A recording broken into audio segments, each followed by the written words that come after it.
Very good. It is Tuesday, December 19th, 2023. It's 9 a.m. And this is a regularly scheduled meeting of the Fort Myers Beach Local Planning Agency. If you would all please stand for the invocation and the Pledge of Allegiance. I pledge allegiance to the flag of the United States of America and to the republic for which it stands, one nation, under God, indivisible, with liberty and justice for all. So the invocation this morning is just to wish you all and everyone listening a Merry Christmas, a Happy Hanukkah, whatever you're going to be celebrating this holiday spirit. We hope that you will be safe in your travels and enjoy your families and friends. Amen. Amen.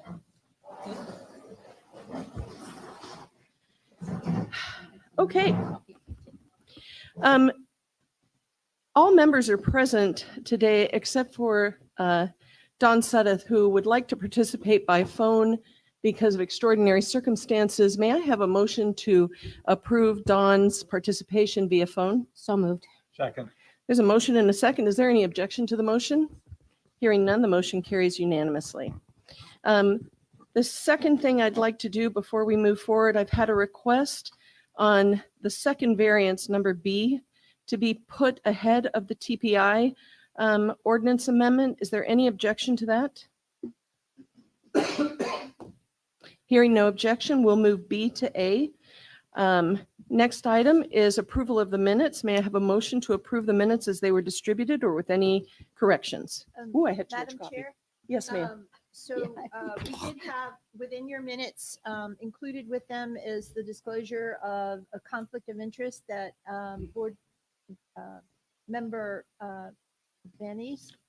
Vanessa filed, and it was just because there was a special gain or loss to one of his clients on That was agenda last- item C. Yes. Yes, in the And last that one. is in your minute. Just Yes, it bring your is. attention to that. Thank you so much, Nancy. Is there a motion to approve the minutes? So moved. Second? Any discussion on this? No discussion. Hearing no discussion, all those in favor? Aye. Aye. Anyone opposed? The motion carries unanimously. Thank you, Dawn. Oh, yeah. Delayed. The next item is public comment. This is public comment outside of the public hearings. Is there anybody who has public comment to make? I have one signed up, Anita. Yes, Dale. Yep. Is that who Dale. you have signed up? I do. Dale Bonema.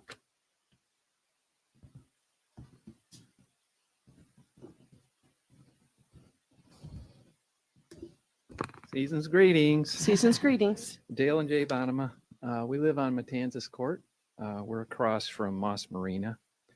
And there's been a lot of talk about Moss Marina and their big Dale, plans. could you hold on? Yeah, there you go. Yes.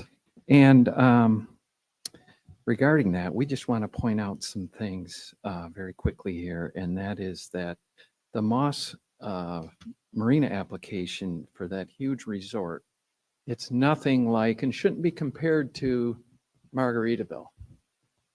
And the reason for that is the Margaritaville property was long established as retail with hotels on the Gulf, a McDonald's with a drive-through, a bar, a liquor store, and it's also, of course, located on the boulevard and two heavily traveled roads. So the Moss Marina property is zoned commercial marina with limited uses.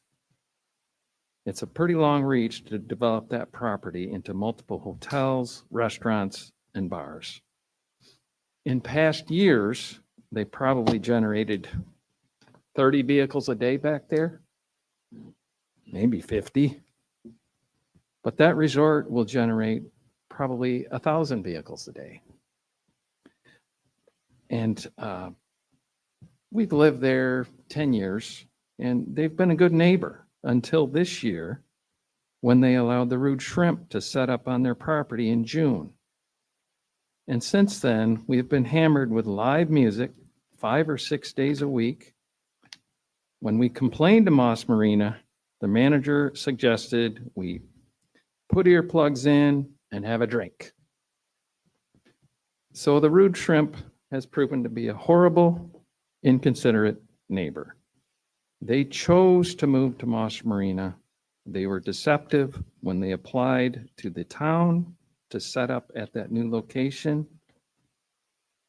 They actually applied for just a restaurant food truck, but are now operating a bar with outdoor entertainment. So we would just request that you oppose any application for a consumption on premises, and please oppose any request for any outdoor music or entertainment. Thank you. Thank you both Thank very you. much. Merry Christmas. Merry Christmas to you too. Is there anyone else who has public comment to make outside of the public hearings? Okay, seeing none, we'll close the public comment. N- Next item on the agenda will be our first public hearing, which is number B. We've moved ahead. Variance 202-302-12, 6642 Estero Boulevard. I'm going to go to this lovely script we have now. So the following 4 items on our agenda are public hearings of various land use requests. They differ from legislative actions. They are quasi-judicial in nature. I'll let Nancy explain that. Nancy, are we going to have to explain this at every single hearing juncture? We recommend that we do. Okay, And go the ahead then. reason for that is in the event that should there be an appeal of any of them, the public as well as the applicant is aware of the unique features of a quasi judicial. Okay, So as your chair has pointed out, these are quasi judicial in nature rather than legislative. And as a result, we have to comply with some procedural requirements that have been established in Florida law and in our land development code. These proceedings, they're quasi judicial, meaning that they're less formal than proceedings before a circuit court, but they are more formal than legislative meetings where other matters come before the LPA as well as the town council. The bottom line is that the basic standards of due process will be adhered to, requiring certain notices, the application of the correct standards, and the decisions made today based on competent and substantial evidence that is presented to the LPA either in written form or through oral testimony. Once this evidence is presented, the LPA will then evaluate the testimony for each item and draw a conclusion regarding whether the criteria for that particular land use matter or state law has been satisfied.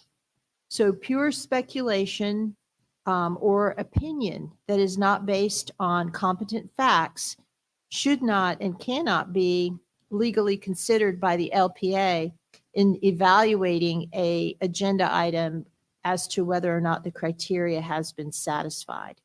So testimony by individuals who are professionals and are qualified as experts in a particular area, the Florida courts have considered that to be competent evidence. However, also testimony by neighbors and residents in the community who have fact-based information such as minutes, surveys, engineering reports, or testimony based on their personal observations or knowledge. The courts have considered that to be competent substantial evidence. If you intend to speak, please keep these guidelines in mind.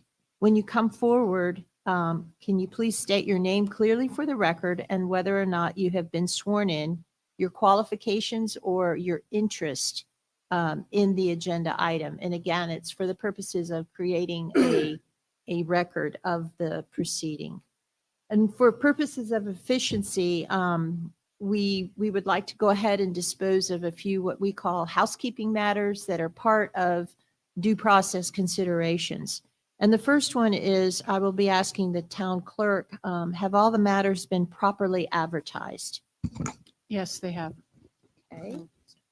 Noticed, excuse me, noticed, properly noticed. Also, right now, if any LPA member has a conflict of interest that would prohibit them from voting under Florida law on any of these items, we would like you to go ahead and disclose that at this time, just for purposes of efficiency. So it would be any conflicts that would prohibit you from rendering a fair and impartial decision on the matter. Does anyone have any conflicts? Doug? No, ma'am. Patrick? None. Jane? I just want to clarify, on 21-391 Widgeon Terrace, I have sold that property twice.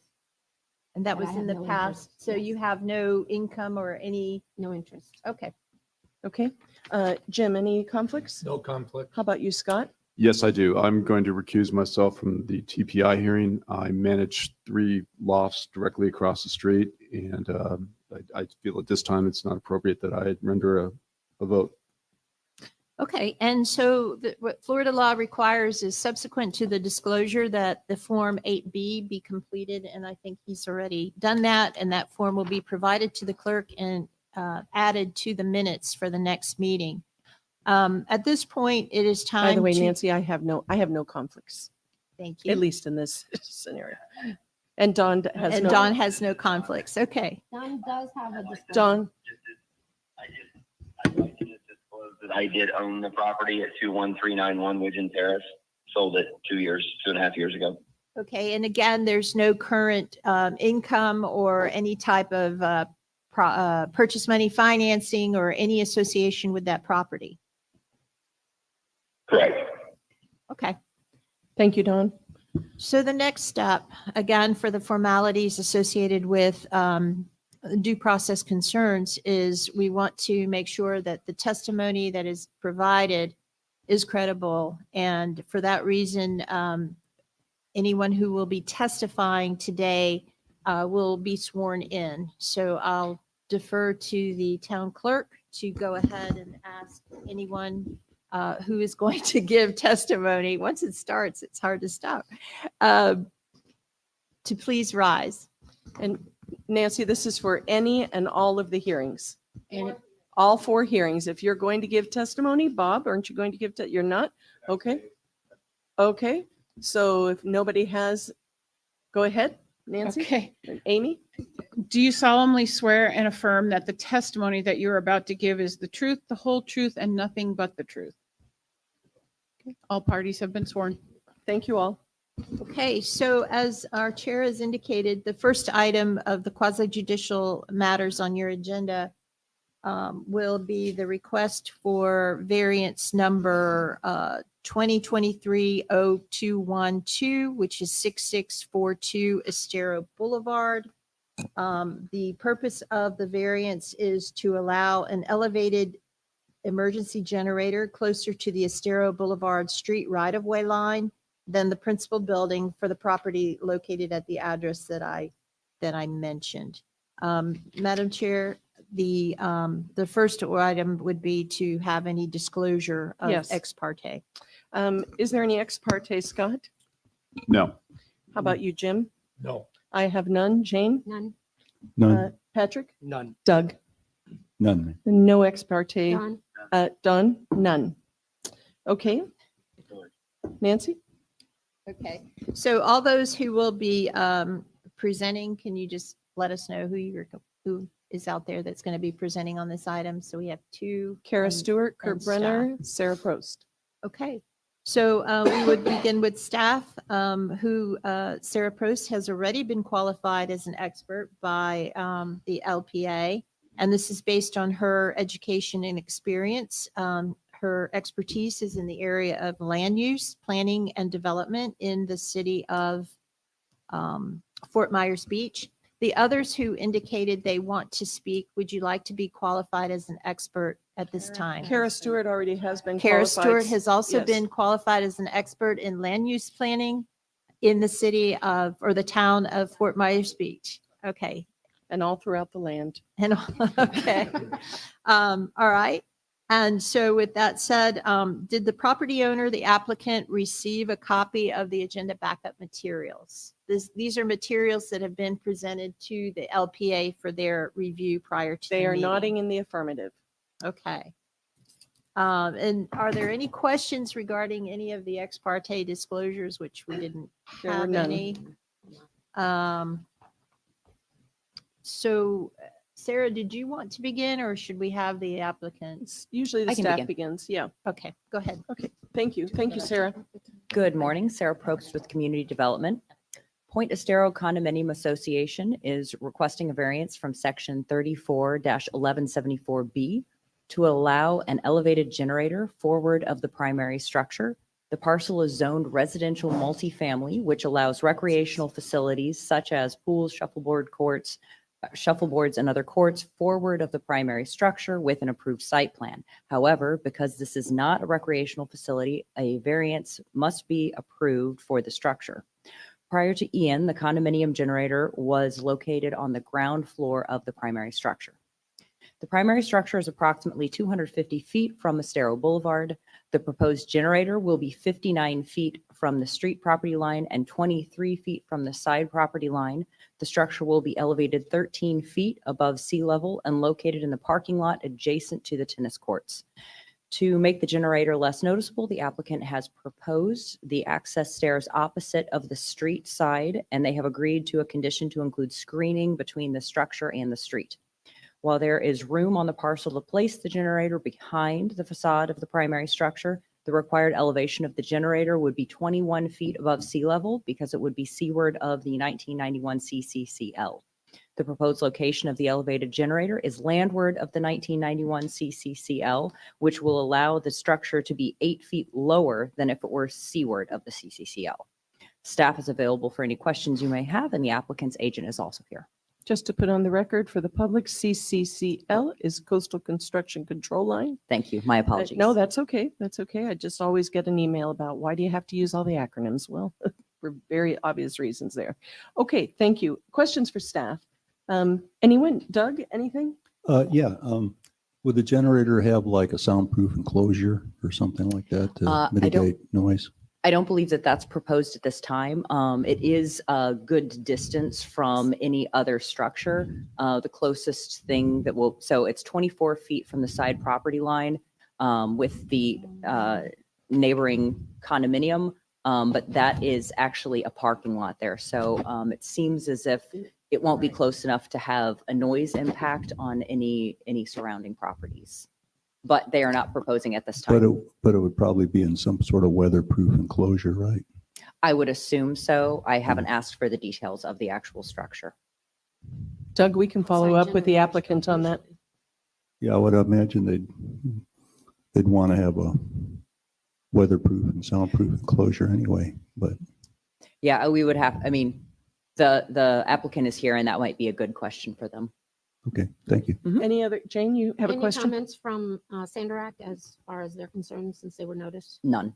Jane, pull your microphone to you. I- 'cause And I thought I had You're welcome. received an email of support, but last night as I was looking through my emails, I couldn't find it. So, but Okay, no- other no questions? Jim, concerns. Scott? No, ma'am. Nothing. Okay, thank you very much, Sarah. Thank you. Kara, or Kurt, who's going to? If you could, Kara, also when you're speaking, address Doug's question. Sure. Kara Stewart, representing the property owners at 6642 Estero Boulevard. The enclosure itself is not necessarily weatherproof. It is a slatted structure that will muffle the sound. The generator location that we chose was chosen very particular for that purpose. And we figured that the further away it would be from any existing condo owners, any neighbors would be the most effective place to locate it. So that's hence where it is right now. In addition, as Sarah was mentioning, it's a unique situation. The property in the rear behind the building, our only other option would be to place it to not need this variance would be behind the building. That is very close to the 1978 Coastal Construction Control Line also, hence the location that we chose. Any Yeah, I questions? think the location's good. I was just wondering. Thank you. Anything else you have to present? No. Any questions for Kara on this? Kara, I'm guessing that the property owner will open the public comment in just a minute. I'm guessing that the property is okay with the condition for the screening. It's Correct. already, okay. Correct. Kurt, did you want to say anything or are you good? Okay, thank you very much. Hearing no questions for the applicant, we'll open the public to speak on this. Thank you. Thank you, Kara. Ma'am, would you like to speak on this item? They did not get sworn in. Ma'am, were you sworn in? No, I was not. Okay, I did just- not know that. Don't worry, we'll swear you in right now. Amy's good at it. Go ahead, Amy. And is your husband going to speak also, or you? No, that's not my husband. Okay. He's just Hey, another that owner. nice man that's sitting next to you. Gosh, I hate it when people do that. I just did. Hey, it might be an idea. I don't know. Okay, if you'd raise your right hand. Do you solemnly swear and affirm that the testimony that you are about to give is the truth, the whole truth, and nothing but the truth? I do. All right, party's Thank been you. sworn. Now, if you'll just say your name for the record for us. My name is Sigrid Franz. Nice to see you, Sigrid. I am the secretary for the Sandrak Association, Very good. Sandrak 2 Association. My question is, which side of the property is this generator going to be? Is it going to be on the Sandrak side or is it on the Kara, could you, Gulfview side? Kara, can you come back up? Let's just, I mean, we don't have a lot of people to speak on this. If you And could then just address also, that for her. would it eventually be covered with shrubs and greenery? So we wouldn't have to look at this building? Are those your questions, Yes. Sigrid? Okay, if Thank you'll you. sit down, I'm going to have Kara address that for you. And make friends with the man next to you. The structure is on the Sanderac side. It is towards Estero Boulevard. I'm looking at her for the, That's what, and it is approximately 24 feet from your property line. The zoning requires us to be 20, so we are further from what the requirement would be. And we are proposing to put some plantings underneath this structure that'll grow to about 10 to 12 feet tall to give some kind of screening. Yes. It's in the parking lot and you have landscaping next to it. That's why we figured that would kind of not be imposing on your views. thank you very much, Kara. Is there anyone else who'd like to speak on this? Okay, we'll close the public hearing portion of this, or the public comment portion of this. Members of the LPA, I'm going to start with you, Dawn. Are there any questions for staff or the applicant? No questions. Thank you. Thank you. Any questions from anyone or the staff or the applicant? If not, may I have a motion, please? Motion to Oh. approve the petition and with findings that it has met the criteria and including the conditions recommended by staff. Thank you, Patrick. I would second that. Thank you, Doug. There's a motion by Patrick, a second by Doug. Is there any discussion on the motion? There is no recommendations. Jane, there's a motion and a second. Do you have any, the screening? Screening. Yeah, that's what I'm saying. Oh, that we added screening?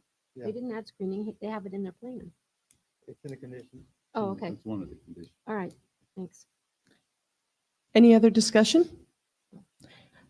Okay. This is a roll call vote. Patrick, your vote? Aye. Doug, your vote? Aye. Dawn? Aye. Jane? Aye. Jim? Aye. Scott? Aye. Anita, yes. Motion carries unanimously. Thank you very much and Merry Christmas. The next item on the agenda is the TPI FMB Ordinance Amendment DCI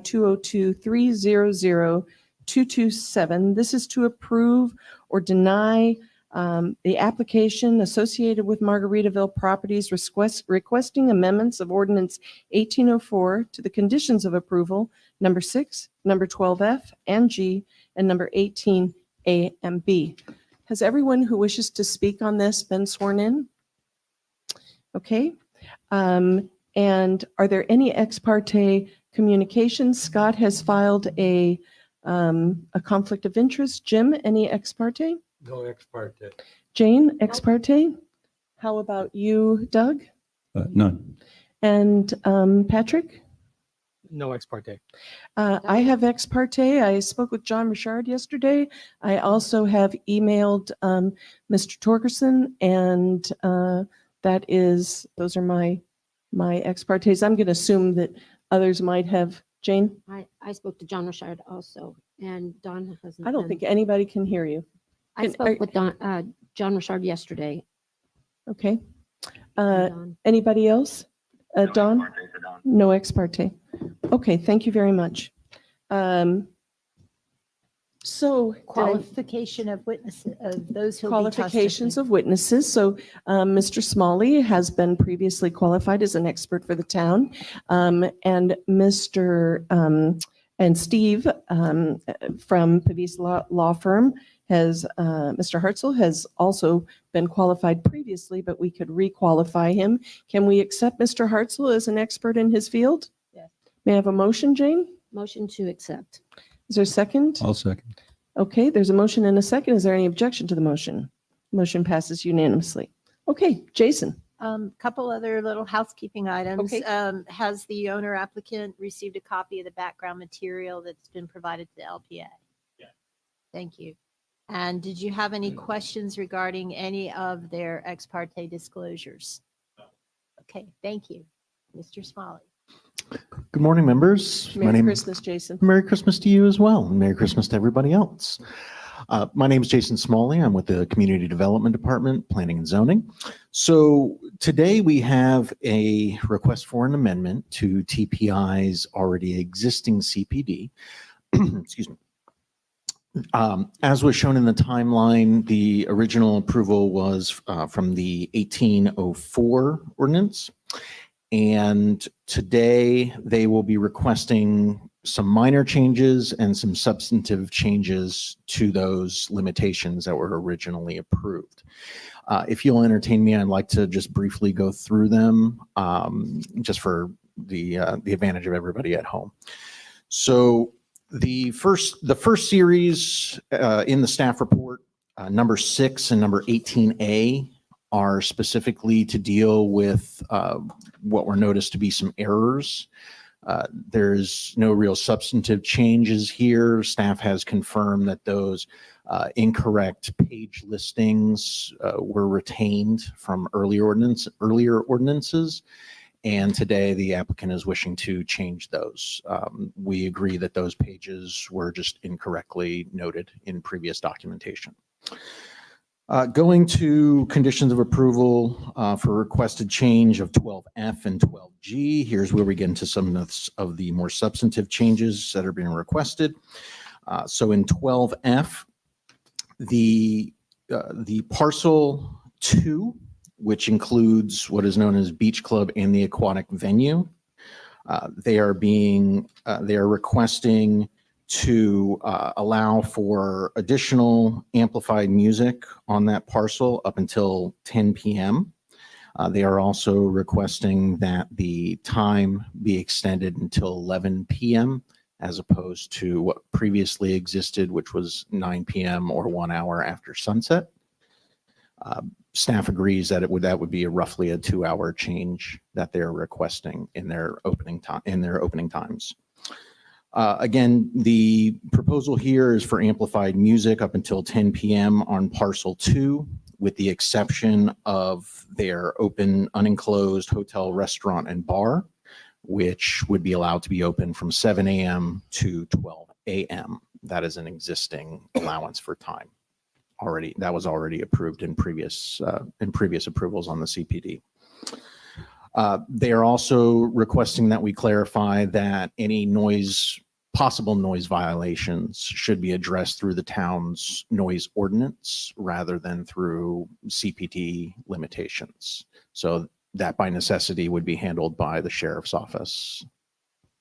Jason, don't go any further Yes. because I just wanted to know what your recommendation was on that.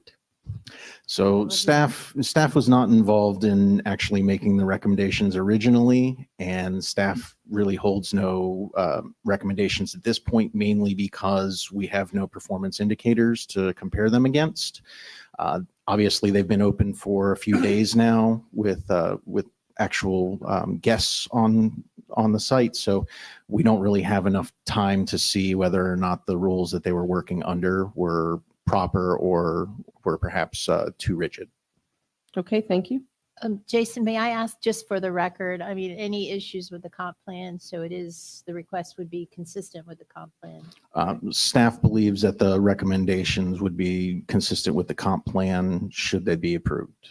And also the language that you're referring to, I believe it's on page 21 and 22. Is that correct? I'm sorry, which document? Of The staff report. Or Yeah. the packet. TPI amendment narrative, is that yours or is that theirs? That was the applicant's submittal. Language. Yes.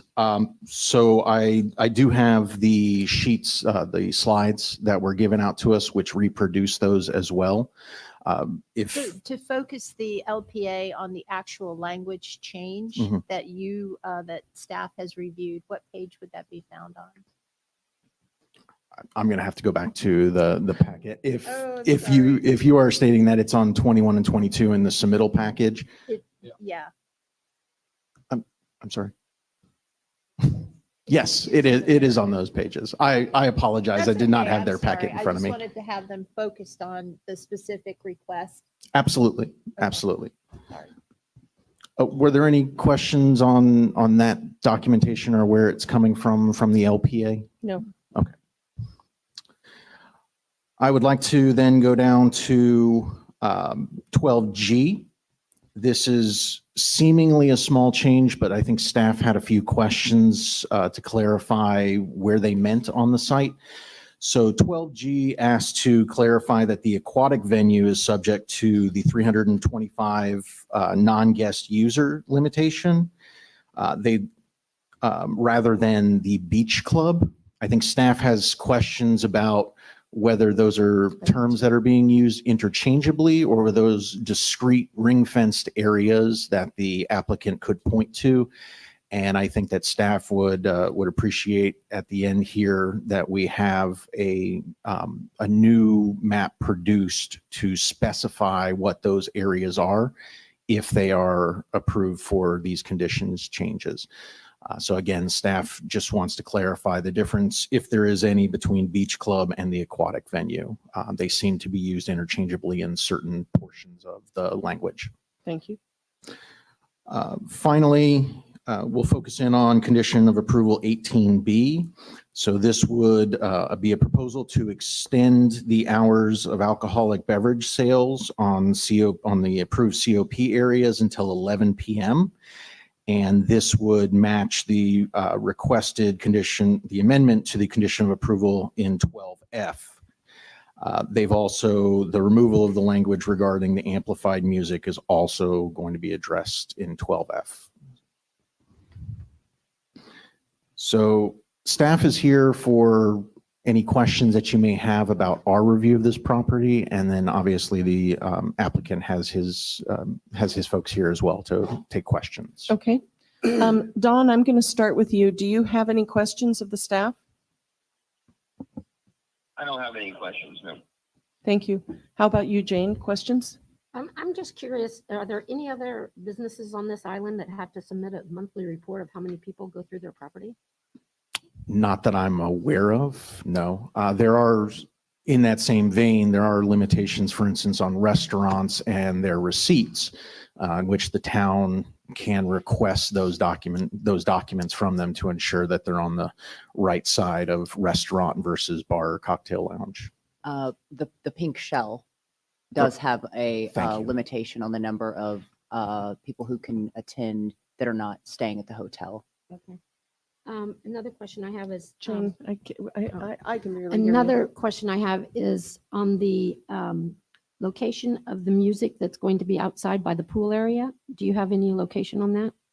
So that's where I think staff is looking for a little clarification. We believe that it is the standalone building, but we would like to have the applicant clarify what they mean by aquatic venue and point out explicitly where the restaurant and the unenclosed bar would be allowed to operate until 12 a.m. Okay. Doug, any questions for staff? No, ma'am. How about you, Patrick? None. Jim? So the staff would like, as a condition of any approval, clarification and the definition of the aquatic venue and the beach club and an associated drawing or something.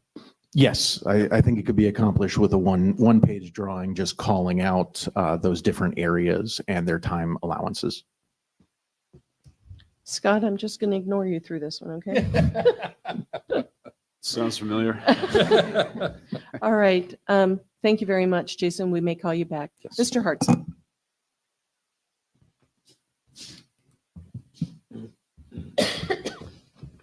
Thank you very much. It's nice to see you. Merry Christmas. Nice to see all of you.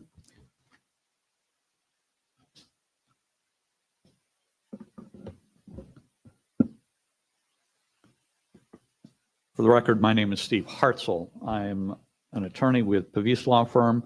I'm here on behalf of the applicant TPI. I'd started to say with me today, but with me today is no one. I'm afraid that Mr. Dommerman is out of town, and Tom Torgerson, as you can probably imagine, given the opening of Margaritaville, found himself this morning in a number of meetings dealing with the operations and everything, and he sends his apologies. He really wanted to be here, but he just couldn't tear himself away. So I'll be handling your questions as best I can. Thank you. Thank you for qualifying me as an expert. Just briefly, I've been doing this for 38 years here in Southwest Florida. I'm board certified in condominium and plan development law. Started working in the county attorney's office and in Lee County, and like I said, have been doing it for 38 years. We're back with minor changes to the recently amended Margaritaville MPD. The areas that we're dealing with is the beach club area on Gulfside parcels 2 and 5. The PowerPoint that I have matches the one that I passed out to all of you. Briefly, why are we asking for the amendment? Just for the record, the purpose of the Land Development Code is to provide for efficiency and economy in the development process and to promote the appropriate and best use of land according to the present and future needs of Fort Myers Beach. Your Land Development Code, Chapter 34, requires us to consider, among other things, whether there are changed or changing conditions, which makes the request appropriate, and whether there is an error or ambiguity, which must be corrected. We submit that in this case, we have both. TPI submits that the changed circumstances from Hurricane Ian and its impacts on the local community and economy make it appropriate to make minor adjustments to these hours of operation that will ensure the success of the Margaritaville operations, which we also hope will serve to anchor and inspire redevelopment on Fort Myers Beach. Recently, while they were approaching this soft opening, they found a couple of adjustments that are needed. There's an inconsistency in the references to the master concept plan page numbers in conditions 6 and 18A, which Jason has already pointed out in the staff report. Those need to be corrected. And at the same time, there's an ambiguity about that private event use of the outdoor beach club areas after the aquatic venue is closed that also need to be clarified. And the question about what is the aquatic venue is a good question. Once it's completed, the beach club is going to represent a magnificent landscaped area, perfectly suited for evening receptions, for civic, corporate, community, and similar groups to use when they need a venue for various social gatherings. The beach club, with its food and beverage services, is already available until 9 p.m. When the pool and the aquatic venue is closed, those other areas of the beach club could also be used for private events up until 11 p.m. with no amplified music beyond 10 p.m. Those are the changes that we're asking for, essentially adding 2 hours to the use of the beach club area. Now, I'll refer you Steve, may I stop you for a moment? Certainly. Before we go further, could you confirm or deny that beach club and aquatic venue, are they the same thing or are they interchangeable terms? Are we talking about the same area? For clarification, if we look at what's slide 4, which is MCP sheet or page X505-COP.01, this is the 3D portion showing the beach club on the lower right in the beachside area. And you'll note the areas that are shown basically in blue and in brown. The aquatic venue is the blue pool areas. That's the aquatic part of the venue. The beach club is the entire part that has the aquatic venue, the pool areas, the deck areas with the seating. It also has,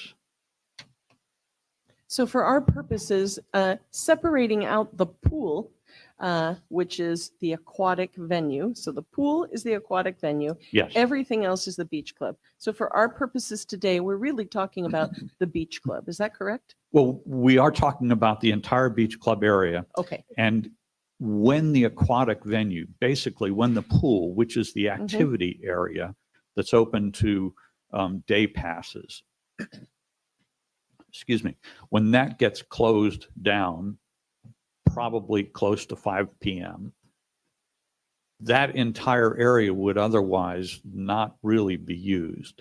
And what Mr. Torgerson recognized is that it really provides for a perfect venue for social gatherings and other private type events, even when the aquatic venue isn't being used. And so they're proposing that at that point in time, they would be able to use the deck areas, the landscaped areas for private events and activities. And that's essentially what he's asking to have Okay. made available today. Thanks for that clarification. So this is the area that we're talking about. It's the lower right-hand portion of the beach club area. I don't think there's a pointer here. That's okay. We Um, know what it is. Okay. So let's look at the conditions. Condition number 7 of the CPD limits the non-resort guest use of the aquatic venue on parcel 2 to a maximum 325 non-resort residents. So that's a per day limitation. Condition number 7 is not going to change. There will still be a limitation on those 325 non-resort. However, during the hours when that pool and water area, the aquatic venue, gets closed, the other beautiful areas of the beach club will otherwise be vacant, and we're proposing that those would be open and available as the beach club outdoor areas for private events within the already permitted COP areas on parcel 2, and that we would also moderately increase the hours of operation from 9 p.m. to 11 p.m. So let's look at condition number 12, which is on slide 6. To add a couple of hours to that use, what we are proposing is that, as condition 12F presently says, the beach club and its ancillary uses may operate only from 7 a.m. to, if you go to the bottom part of it, 1 hour after sunset, but never later than 9 p.m. That's the beach club hours of operation, unless they get special event permission. We're proposing that instead of closing it at 9 p.m., it be open until 11 p.m., as it says in 12F up there in the bold. The aquatic venue is limited by condition 7 to 325 non-resort guests. When the aquatic venue is closed, the other outdoor patios and related areas of the Parcel 2 Beach Club, limited to the locations that are shown on the master concept plan as COP areas, may be used for private events. No amplified music is permitted past 10 p.m. Since this venue is open air, with regard to the music or noise, the town's noise ordinance would be enforced. And then the second part in 12G clarifies that to implement the applicant's commitments to limit access to the aquatic venue to 325 people per day who are not staying at the hotel, the resort has to submit those monthly reports to the town. So the only thing we're doing in 12G is to clarify that what's being closed is the aquatic venue portion of the beach club. Steve, quick question. Yes. With that clarification of aquatic venue versus beach club, does that essentially say that 325 is the limit to the aquatic venue? That closes down, there's a party that night, maybe a few hundred people show up, it doesn't count towards the 325? Yes. Okay. They're just using the decks and the outdoor areas that are otherwise still available. Does a private event include the aquatic venue? No, the aquatic venue would need to be closed.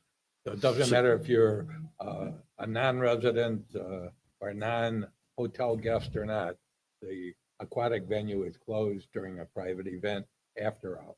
Yes.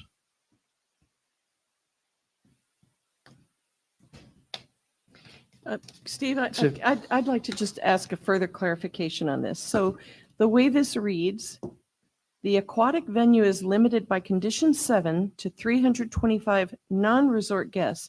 That means there could be in excess of over 500 people there at any given time, because that 325 does not include hotel guests. So, correct? That's correct. Okay. When I'm just going to say pool is closed, the other outdoor patios and related areas on Parcel 2 Beach Club, limited to locations on the MCP, which is the Master Concept Plan, and COP, which is Consumption on Premise Area, may be used for private events. So, and no amplified music is permitted past 10 p.m. Since this venue is open air with regard to music or noise, the town's noise ordinance, blah, blah, will be enforced. So is this request is specifically for private events? Yes. Specifically. And how will the town or the public be aware of a private event? So in the normal course of everyday business, tomorrow, nothing's happening. There's no Christmas parties. There's no whatever. It will close at what time? 9 p.m.? The beach club is otherwise open or available until 9 p.m. Okay. So this whole condition is only for special events? Yes, it's when the aquatic Did you all venue, understand that? Because I did not understand that to begin with. Are you sure? that's what I believe, yes. Okay. Because the beach club area, I guess the important thing there will just be, I'm sorry, going back to what you see on the beach side, yes. the larger building on the left-hand side Yep. has hotel units on top Mhm. and the main restaurant on the bottom. The restaurant is unenclosed restaurant, but it has garage doors that Right. lower to enclose. That's now open and available until 12 p.m., Right. as I understand that. On the And then the bar, La Ti Da, is over there, right? right, is in the middle between what you see as the aquatic venue, closer to the beach, is the open air bar. And that's So open that's- until? I believe that's also open until 12 p.m. Both of them are presently available until that period of time. So that area is still presently being used, but as far as the aquatic venue and the beach club area, when the aquatic venue gets closed down, they wanted to be able to use the rest of the beach club area for private events, however those might be determined.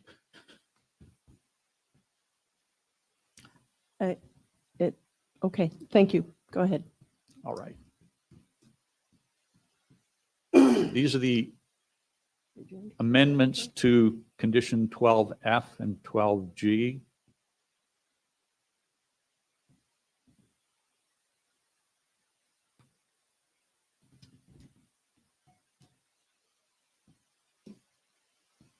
Condition 18 also needs to be amended to reflect in 18B that the alcohol beverages in the beach club area are limited to 7 a.m. to 11 p.m. as opposed to the present limitation of 9 p.m.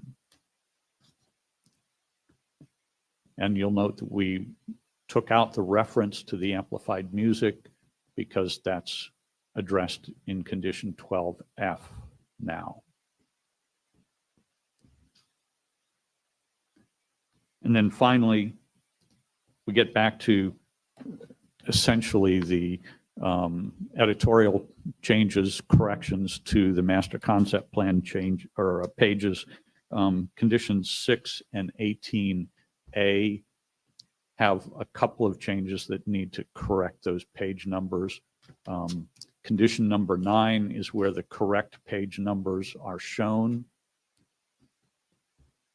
And I show here in this table, on the left-hand side under parcel 1, it's circled and says correct. Those page numbers are the correct page numbers. Under parcel 2 on the Gulf side, apparently there was some change to the page numbers during the original approval process, and column 2 under parcel 2 didn't get changed. And so those ought to be changed in condition number 6. And we find in condition 18A, the same thing happened. They were correctly referenced in the opening paragraph, and then in subparagraph A, they were not.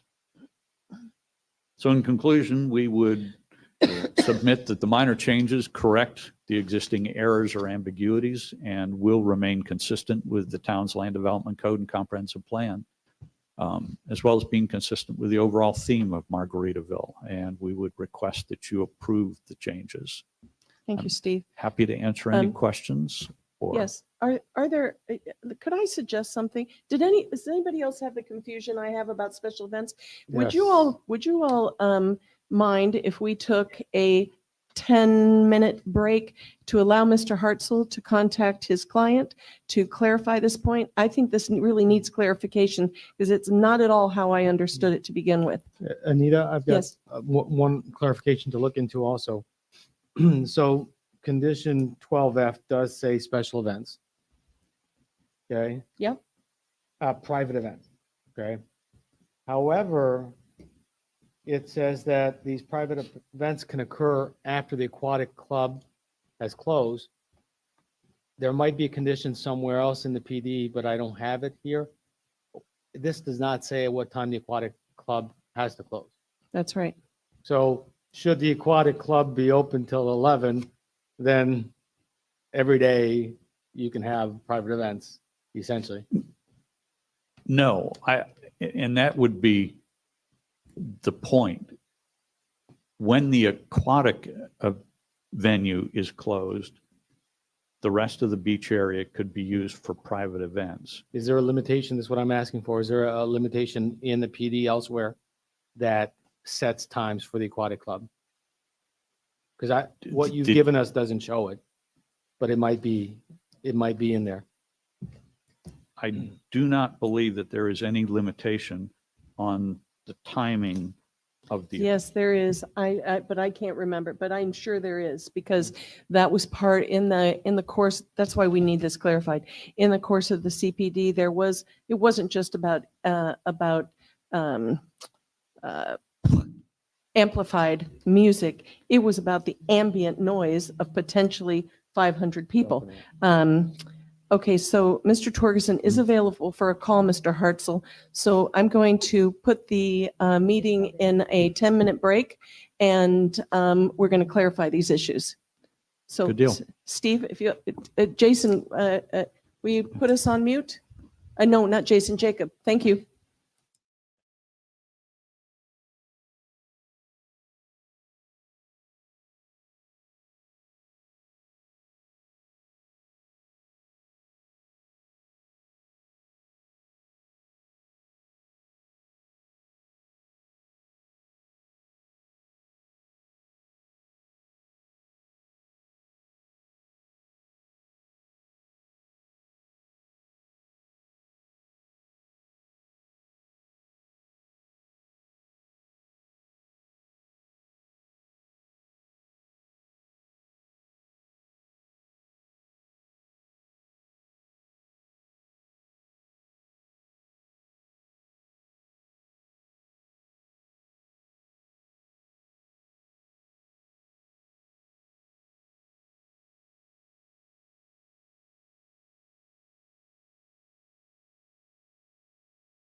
Thank you all for that, that brief pause.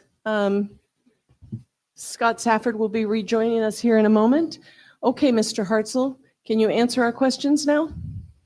I believe that I can. Steve Hallelujah. Hartzell, for the record again, thank you for that pause. It was important. Yeah, With regard to the aquatic venue, the pool. the pool part of the beach club area, that is presently limited to 9 p.m.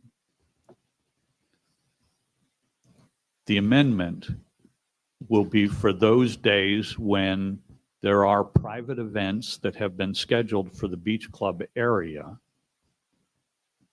and the aquatic venue is closed down for those private events.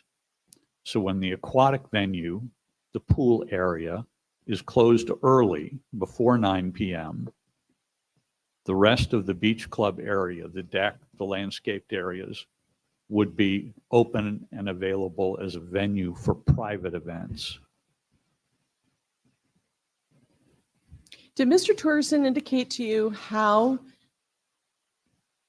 we as a town would be aware, or the public would be knowledgeable of these private events? I mean, at a resort like Margaritaville, I would think every day is a private event. I'm not being sarcastic. I'm really asking that question. So if it's limited to private events, how are we going to define those?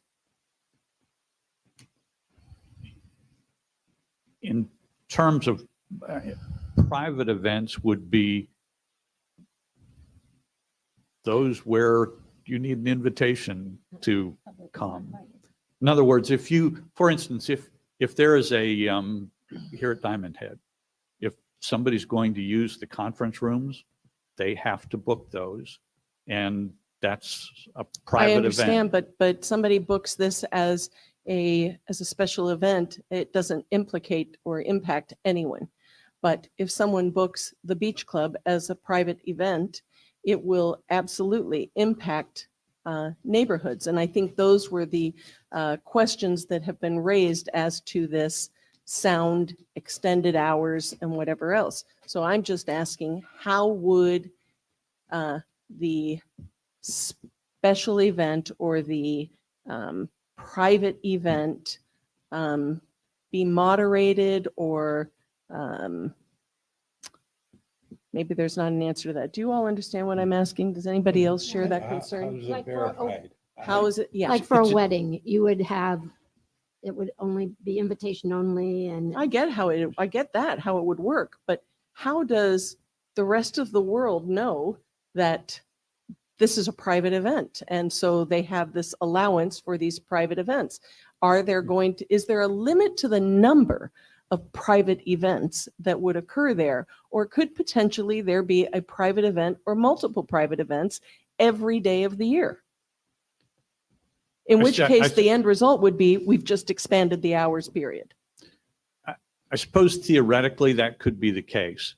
I think the idea is that with the closure of the aquatic venue, which is really the attraction for the 325 non-resort guests, when that gets closed and it's not being used, probably from roughly 5 p.m. to 11 p.m., the area is otherwise largely unoccupied. And the goal would then be to allow private events to, in that case, Margaritaville would allow for a wedding party, for instance, to go use the beach club area, and would close it off operationally with ropes or barriers or whatever, and say, this is open to the wedding party. Yeah, I've been to plenty of those events and they're not quiet. And so I'm just thinking in terms of, this was a big deal in the course of the CPD. That use, the number of potential people that could be there, the noise, and how it would impact the adjacent neighborhoods. Now, granted, it is largely commercial in that area, but there are regular people who live on regular streets there too that we took great consideration in minimizing, at least we hoped, the impacts of that. So that's my question, but I'm gonna stop talking and see if anybody else has any questions. Patrick, you have anything for Mr. Hartzell? No questions, just discussion later. Okay. Doug, do you have any questions? I have a question, and I'm not sure if it's a question or a discussion item, but I imagine one of the factors in limiting hours had something to do with sea turtles. And is that concern been addressed previously? I just, Say that again? sea turtles. Sea turtles. We've got lighting restrictions and so forth. And I I guess that think, would- I think after sunset or after 9 PM is when you expect the possibility anyway of sea turtles. It's my understanding that the sea turtle limitations are related to light that's generated by the site. And I'm not aware of any, I'm not aware of anything that would allow light from the resort area to exceed the standards that are otherwise imposed by the beach with regard to sea turtles. Yeah, I would assume so. I just wondered if the 9 PM had something to do with, in addition to what Anita said, I don't remember. concerns for sea turtles. I did not see anything in the existing conditions that indicated that sea turtles and ours related. It Just seemed a more question. like light that was related. Don, do you have any questions of Mr. Hartzell? Don Suddeth, are you there? He's on delay. Yes, I am. Sorry, you were breaking up a bit. Oh, no problem. Do you have any questions of Mr. Hartzell? No, no questions. Okay. Okay. Jane, any questions? On the entertainment that would be the amplified music, where would that be located? Is it seaward of the building, or is it around the pool, or where is it? Wish I had asked that question a moment ago. I understand that there are speakers that are part of the beach club area, and that you've got kind of the ambient amplification of music that comes from Like, is it speakers open- throughout the, wait. throughout the beach club or throughout You the don't see 'em, but deck they're there. area, Uh-huh.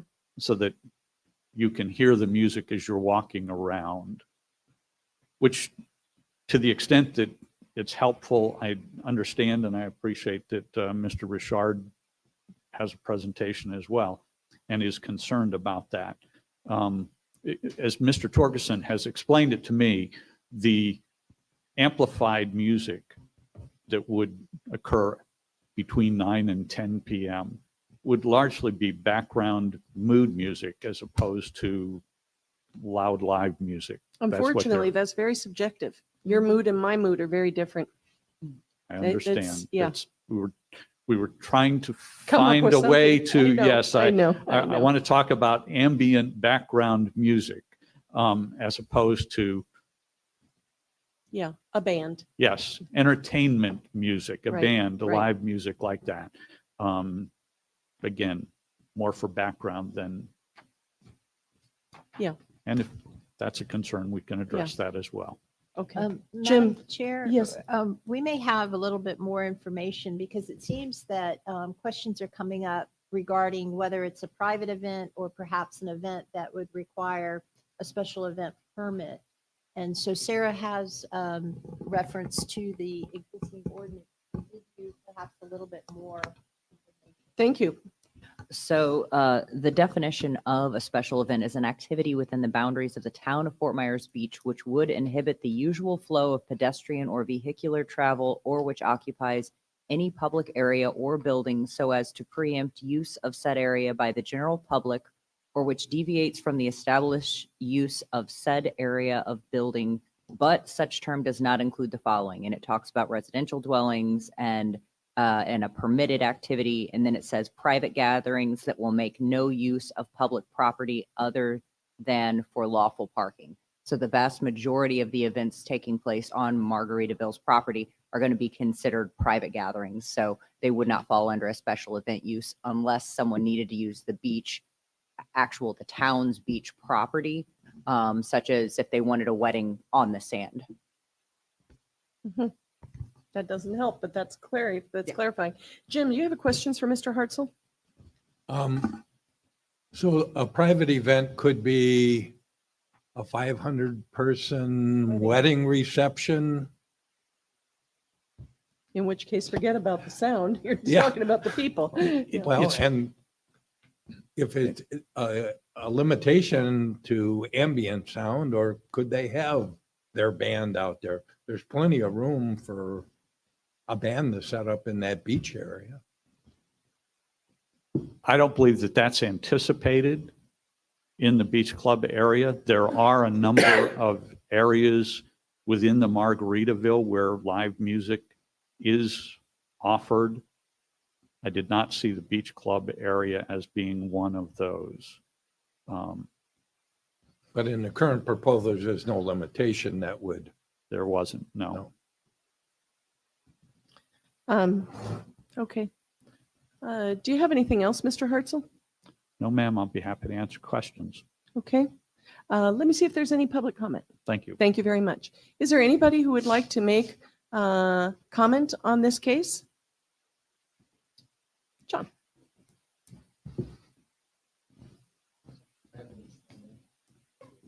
Yep. Amy, will you swear our new customer in, please? Anybody else? And she does have written communication on this Yes. topic as a public comment. Okay.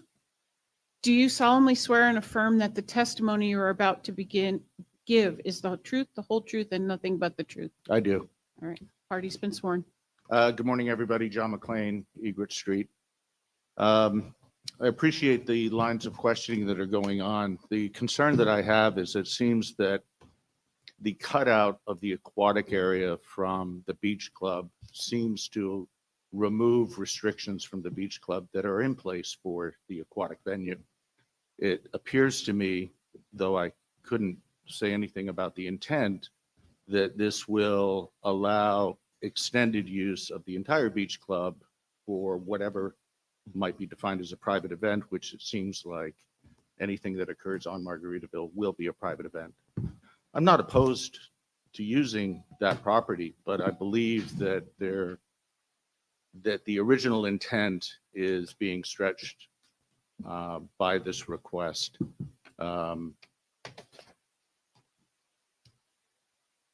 I guess those are my comments, is that I believe that the accepted use, or as I read it is written, is much broader than a small private event that is by invitation only. It just seems that this is very, very broad. And that's my comment. Thank you. Thank you very much, John. Merry Christmas. Anybody else like to speak? Jason, do you have any follow-up that you'd like to share with us? No. Since we have efficiently muddied the waters of the beach club?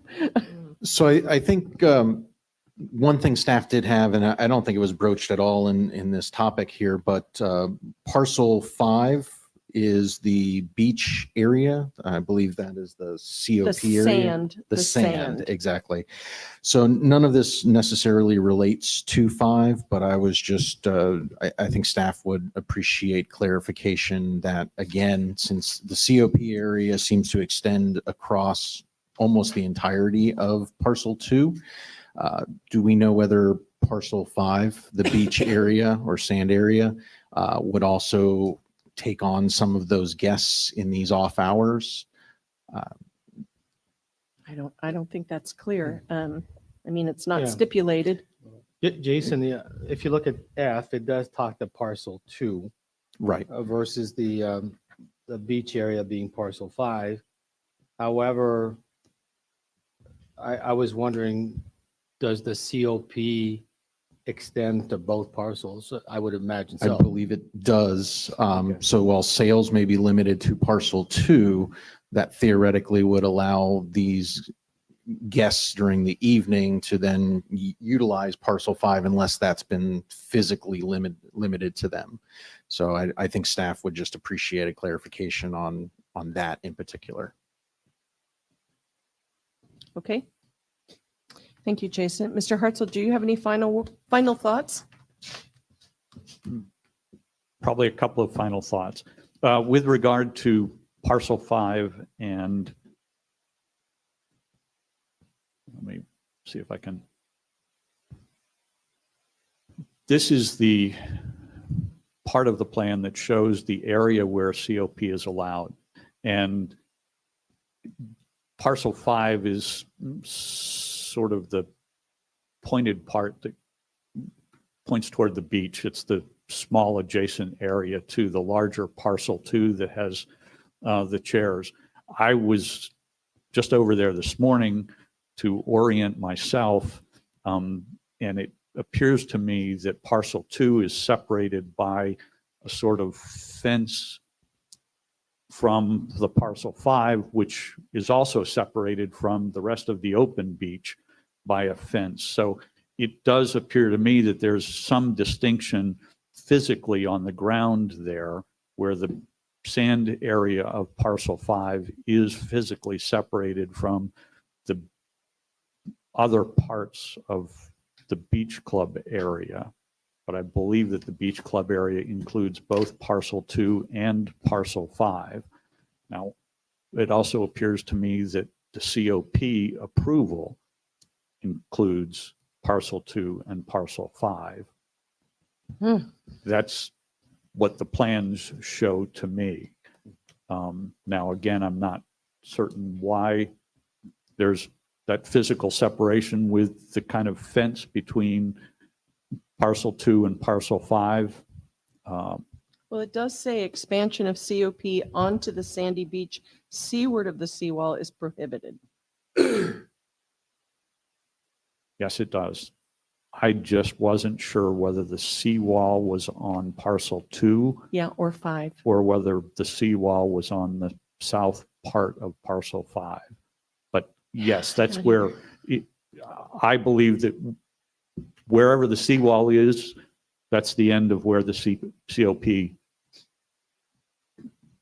area can be.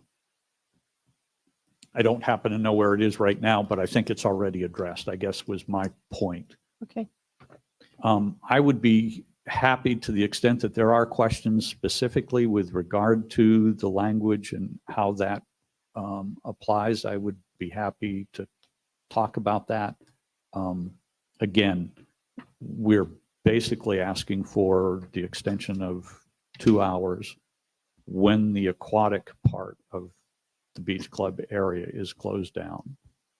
And the beach club area will still be open to folks who are using the restaurant, the ancillary restaurant and bar area as well.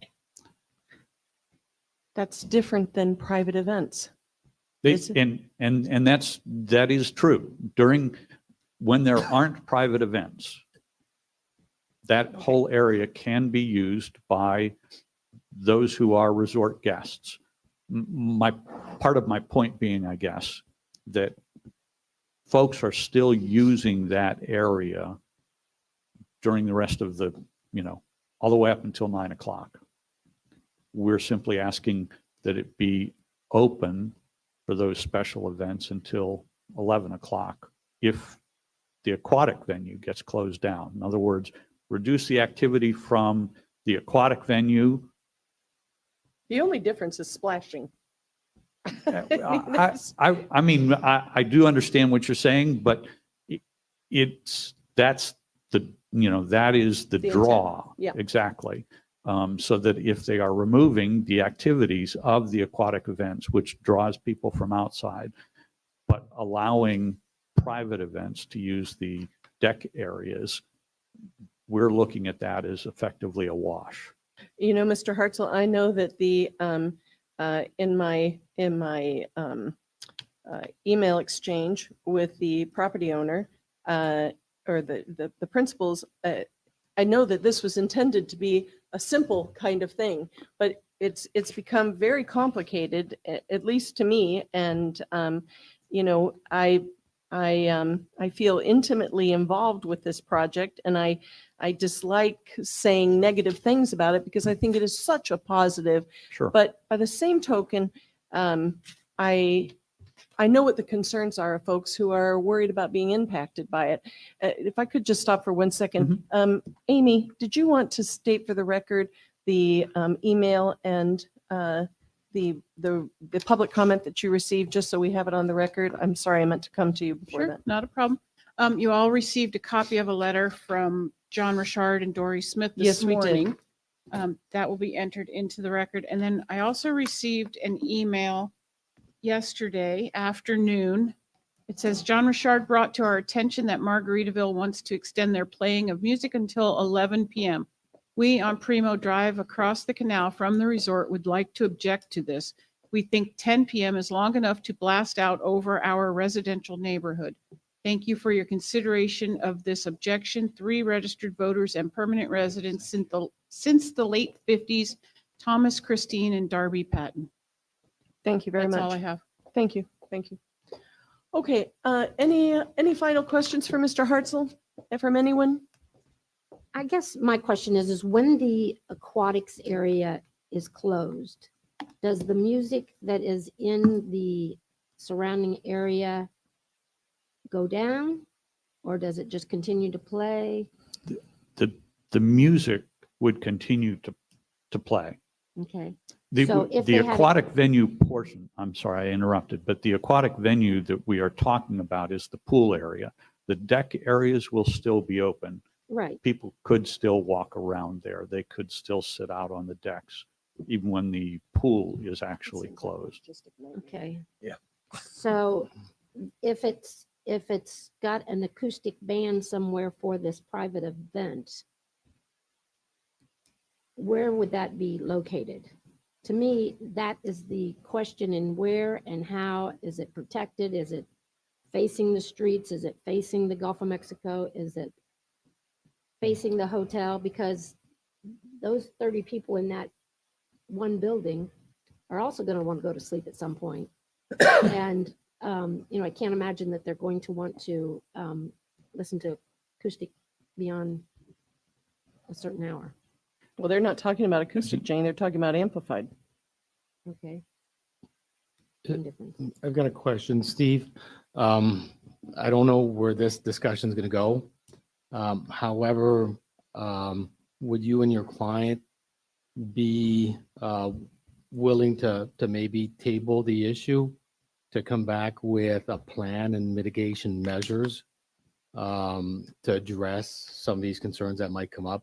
Again, I think we want all our businesses to do really well and, be very successful. I think there might be some concerns, and I think the idea, just like when we talked to the whale, there was discussion about how things could be mitigated or controlled, and we just haven't been presented with that. So I think maybe instead of having a long, prolonged discussion today, you guys put a plan together and come back to us with restrictions, conditions, or how this could be dealt with. And I would like to add to Pat's, there was questions that came up about, the anticipated number of private events and size of the number of people that would be at these events and location of the speakers and music. I mean, just sort of specifics that I think people were just kind of looking for a little more specificity on that type of thing. But I would second Pat that we want Margaritaville to be successful, but addressing my question about turtles and stuff, I assume that's been addressed already, but. I guess the question that I might ask is, it seems to me that the larger part of the concern is the extension of amplified music from 9 p.m. to 10 p.m. Would it be more acceptable to simply say the amplified music remains limited to the 9 p.m., that would be your recommendation? Well, it's not just that, it's also the COP 211. So it's just the Yes, whole use of the, I'm going to call it the beach club. The Mhm. whole use of the beach club beyond 9 PM, I think is what both Pat and Doug, well, what we're all kind of saying is, we need details for this because it isn't, I'll tell you, what I thought I was going to be talking about here this morning is not what we're ending up talking about. It's just different. And I think that there is, Jason mentioned, we don't have any performance standards yet for Margaritaville. And so we've got nothing to judge it by. It is, in my opinion, it's in the best interest of your client to do as Patrick is suggesting and table this and come back to us with a better plan. Or take your shot here with whatever our vote is and move it to the council. That's your decision. And perhaps as part of our discussion, we can highlight a few of The our issues. concerns, and then they can bring it back and address those. Yep. I will say that I have been impressed with what I have seen in the guidance of the people that have been in the la-di-da, For sure. as far as I have been there twice, once with the garage doors open and once with the garage doors down. I could talk to the person sitting next to me, which I really appreciated, because sometimes you go and you have to wait to talk until they take a break. But both of them, I thought with the garage door down, it would be just vibrating off the wall, and it wasn't. The other thing I can say is that the couple sitting next to us ordered a drink and they were going to leave. And he said, no, you can't leave with that glass in your hand. So I was very impressed that they were With the training monitoring of the that, employees, and the yeah. employees were really following through with that. And so I do want to praise them on that behavior. And I think that, on a nice night, it would be nice to go out onto the deck and have a cocktail as opposed to be stuck in the box. But, there has to be some regulations for us to be able to protect the neighborhood. So are there any further questions for Mr. Hartzell? If not, Mr. Hartzell, I'm going to ask you to sit down and we will discuss. Thank you. Thank you very much. Okay. Patrick? I think it's a good idea to identify these issues. So I think the issues that come to mind for me is, if we look at the way this resort was designed, the big upper deck is completely shielded.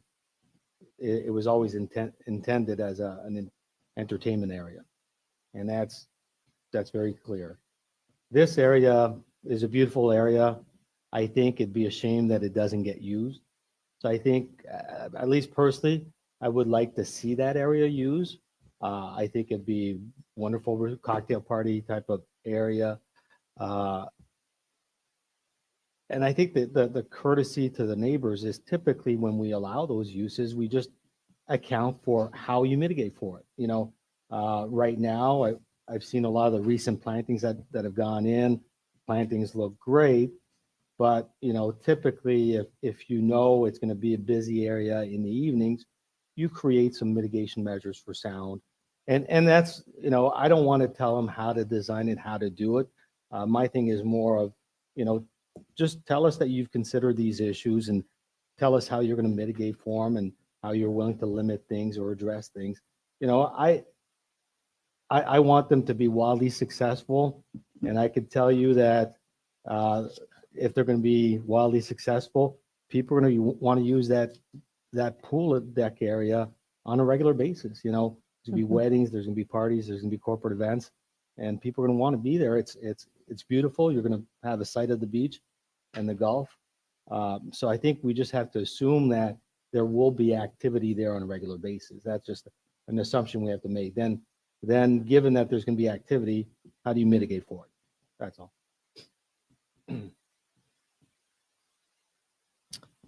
Doug, any comments? Yeah, I have a couple comments. One is, would there be any usefulness to separate approval of minor corrections and so forth and get that housekeeping done that's not controversial and just get that out of the way so we can focus on the important items. Yes, I was going to ask Nancy, it's because Is it's that all come as possible? one variance, I mean, one application, but could we separate that out to the page listings, the script portion, which is number 16 and number 18A? Could we separate those two out and approve those if we intend to potentially table the rest of this application to a future date? I think the applicant would have to agree to amend the application. Okay, so better to do it all at once. Yeah. I Okay. think so. Thank Okay. you, Nancy. And then like in terms of mitigation, maybe, again, not really wanting to tell people what to do, but let's say, well, the private events would be limited to 150 people or something like that, or some number.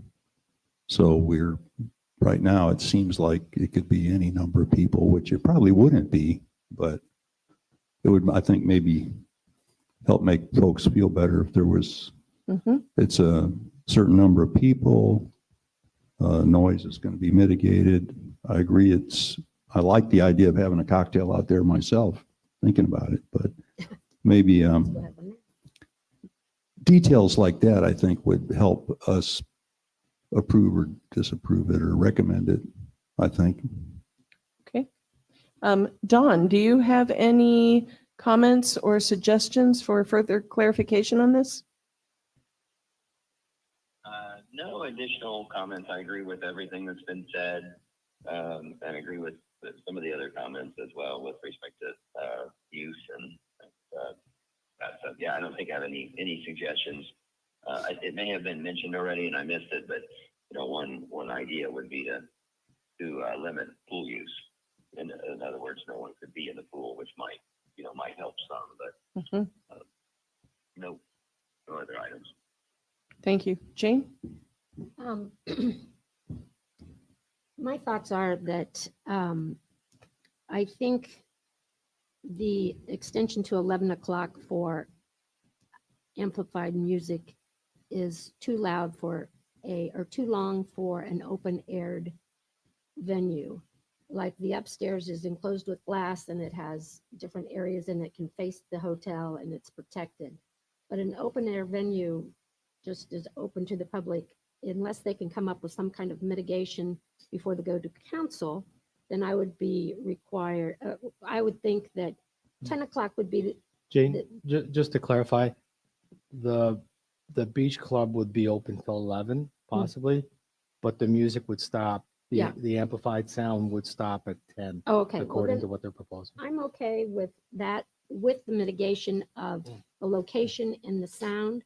The bar could stay open till 11 o'clock because I think people would go back and forth. If they wanted to have more music afterwards, they can go to La Di Da and still continue after that. But at least it would calm down by 10 o'clock for the people who want to go to sleep. Jim, any comments? Yeah, a couple. I'd like to see a clarification of the term private event with or without conditions of what would constitute a private event and use of amplified music as it relates to parcel 2. I think those clarifications would bring everything into focus for me anyway. Agreed. Okay. So my inclination is to suggest that we table this. The date certain. Or we approve the, I'm gonna call them script errors, as number 6 and number 18A. And then we could either deny or approve with all these conditions, 12F and G and 18A and B. What's your pleasure? Can I clarify a little bit? When you say to table, that would be to basically continue it to a date Correct, certain? to continue it, yes. Continue it to a date certain. Continue it to a day certain. That's what I meant. With some explanation as to what Yes. we hope to see at the continuation meeting.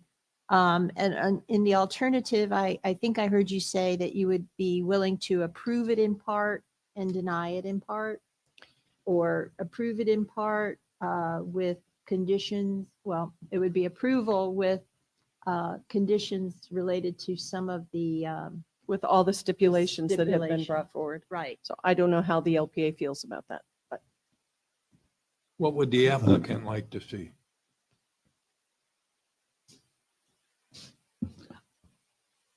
I'll be honest, I would prefer an approval with the conditions that you are addressing, which will help to focus our presentation to the city council.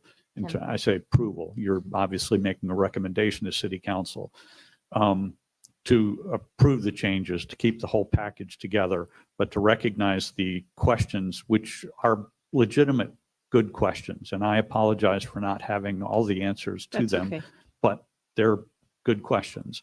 How to effectively define a private event? Do we limit that to a certain number of people? I suspect that given outside of this hearing, given the time to think about it, that we could come up with some limitations on the number of people, because practically there's a limitation on the number of people who would be in the private event. And I'm certain that Mr. Torgerson would be willing to look at that and more clearly specify what those conditions would be. And again, we're talking about the question of amplified music between 9 and 10, which is the difference that we're asking for here. Although, yes, the beach club area would be open until 11. How many more people does that mean? So I think we could come up with answers to those questions for the town council. So I would request your recommendation of approval for the things that you can live with and a response for us. Thank you, Mr. Hartzell. Thank you. So if I can perhaps assist with drafting of a motion to be made by Hold perhaps. on, I want to see if everybody wants to do that. Okay. Oh, do you But want to thank ask you, first? Nancy. I'm going to ask the rest Okay. of these people up here. How do you feel about that? I'm okay with us crafting conditions. I know for the applicant, we're recommending body, council makes final decision. Right. So we can give guidance and that'll give them time also to get prepared and address some of our concerns by the time they go to council. So from a time perspective, I'm happy with us Okay. doing something today. You feel the same way, Doug?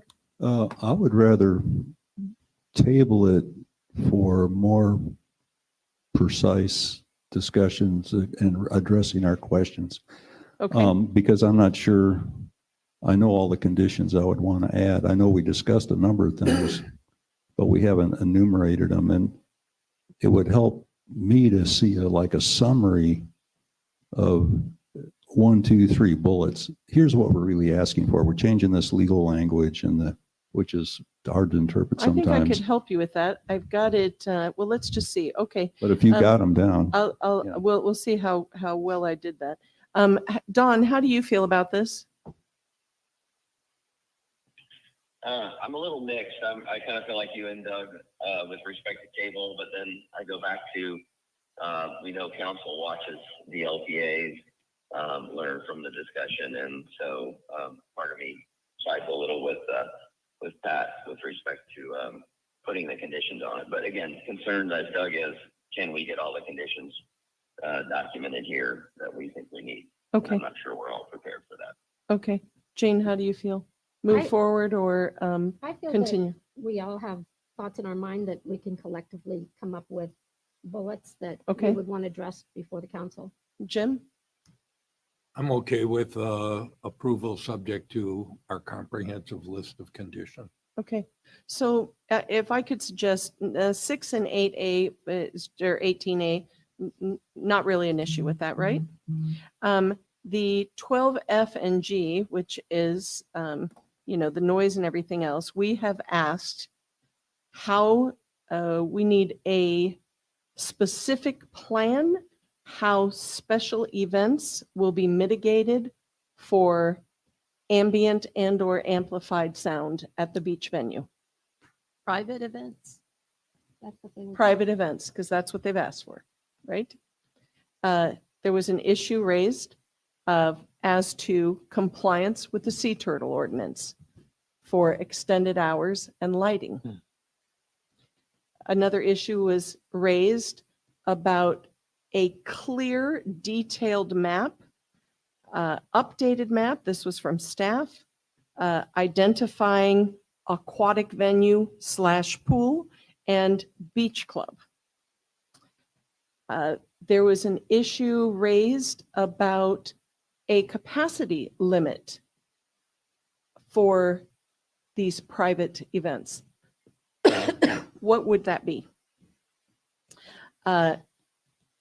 Issue was raised as to whether or not 11 p.m. is simply too late, whether or not it should stay, whether or not we should move it from 9 to 10, but not necessarily extend to 11. Well, that's just for the. Right. for the music. And to specifically define what a private event is and define and identify where and how amplified music would occur in the beach club aquatic venue. That's everything I have listed. Did I miss something? Anita, also Yep.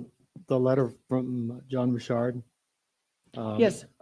When I read it, to summarize what he's got on there is he supports the request, generally speaking. However, the extra hour essentially of amplified music is what he'd like to stay the same as is today. Yeah. So I think we, on the public's behalf, that could be one of the things that's addressed. Again, not making a decision here, just But asking. our recommendation Yeah. could be that it stays at 10 and not to 11. No. Stays at 9. Stays at 9 Stays at rather than 9. 10. 11 is 4 hours of operation. Okay. And this is more of a, before we get into the discussion, is I'm trying to recall our 2 discussions with the whale and how things evolved over there and what we asked them to do. And I just can't fully recall. I think we have to also consider what was asked there, and it seems like it was successful, and they're being a good neighbor. So I think, at least for me, I'd like to go back and, if I could, just how did we leave things with the whale? And again, I think it serves as a good example. Again, we evaluate each case separately, but that does provide us a little context. Agreed. Mhm. Sarah, do you know that? Could you bring that? The only thing is that the whale compared to Margaritaville is it's just so they don't have they have a fraction of the capacity. So the implications for Margaritaville are much greater. Mhm. But I understand you'd like a consistent train of thought. Yeah. Okay. All right, Nancy. Hearing all of that. So hearing all that, it would be a motion to approve on the, I believe it was the 7 conditions that were identified with, and that, and direction to staff to do further review concerning the whale and how that compares to this project. And approve. But the whale is not part of the conditions. No, just to have some consistency. Okay, so it seems like a majority would like to move this forward. So You need a motion. yeah, I'll take a shot at it, or you take a shot at it. What do you want to do? Well, you can't make a motion. You're the attorney. Patrick, you want to take a stab at it? You want me to I'll take let a you stab take at a it? stab at Okay, it. so I think I helped with some suggested language, but I didn't have all the 7th. I didn't elaborate the seven, you do have seven, Anita, correct? We have 1, 2, 3, 5. Oh, I must No, have. she meant your 6. condition. Oh, well, I may have more just on the fly here. No. Let's see, 1, 2, 3, 4, 5. Yep, 7. Okay, wonderful. Okay. So someone would need to make a motion to approve Yes. conditioned on the seven. Okay, So items. I am going to make, I'm going to be as specific as I can. Gosh, speaking of specific, boy, Joanne Champ was masterful in her approach on this one back in the day, but okay. So there will be a motion to approve the TPI-FMB ordinance amendment with the following conditions. Number 6 and 18A are approved as distributed. They are corrections, nothing more in page listings and script. Number 12, F, and G, which pertain to the extended hours and amplified music. The conditions are as follows. A mapped plan of how mitigation will occur for special or private events at the venue. Define private events. Whether or not define compliance with the sea turtle ordinance in respect to extended hours and lighting. A clear map identifying the aquatic venue / pool and the beach venue area. Create a private event capacity limit.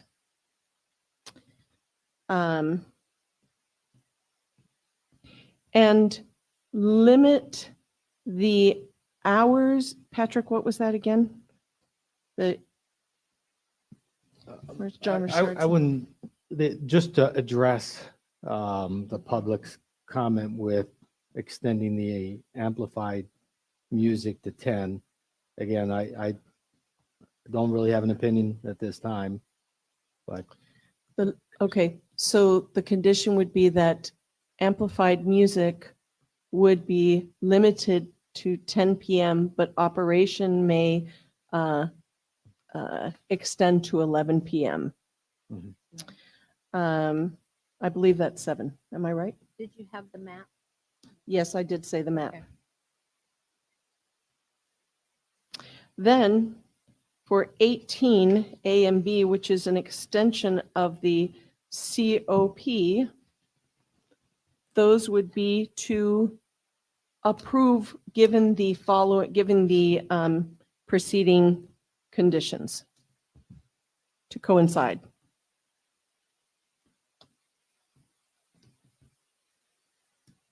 I'll second that.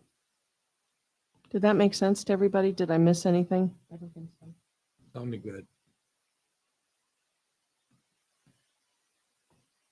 Okay, so there's a motion and a second. In discussion, I'm just going to say that I feel pretty certain that Mr. Torgerson and/or Mr. Dammerman would be present at the town council because it's their property, it's their project, and it's their word that will decipher this. I mean, I'm comfortable with that, but the public needs to be comfortable with that. So is there any discussion on the motion? Anything anybody would like to add? Hearing none, I'll call the vote. My vote is yes. Jane? Yes. Patrick? I Doug? Aye. How about you, Don? Yes. Jim? Yes. And Mr. Safford is recused from this vote. So the motion carries unanimously with one outstep. Okay, thank you. Next item on the agenda is variance 202-30162, which is for 21391 Widgeon Terrace. This is resolution number 24-185, a resolution of the Town Council of the Town of Fort Myers Beach approving or approving with conditions or denying the variance. There are two variances from table LDC 34-3 to decrease the required side yard setback from 2.1 feet from the required 10 feet and to decrease the required water body setback by 14.9 feet from the required 25 feet in the RC zoning district for the property located at 21391 Widgeon Terrace, providing for clarifications as necessary, providing for conflicts of law, scrivener's errors, severability, and providing for an effective date. Are there any ex parte communications on this? Patrick? No communication. How about you, Doug? None. And Jane? None. Dawn? None. I have none. Jim? None. And Scott? None. Okay. Is everybody sworn in who's going to be speaking on this? Yes? Okay. Sarah? Good morning. Sarah Probst with Community Development. Todd Plaisted, owner of 21391 Widgeon Terrace, is requesting a variance from table 34-3 and 34-638D3C3 of the LDC for the construction of a pool. The applicant is requesting a variance of 2.18 feet from the 10-foot side setback required for the 108-foot wide property for a side setback of 7.8 feet. The applicant did indicate that they began the design process prior to the change for the side setback requirement. However, and when it was a 7.5-foot side setback, this would have met the requirements. The property abuts a unseawalled water body, which requires a 25-foot rear setback from the mean high water line for any structure. The proposed pool location would require a variance of 10.6 feet for a setback distance from the mean high water of 14.4 feet. This lot is 58 feet deep.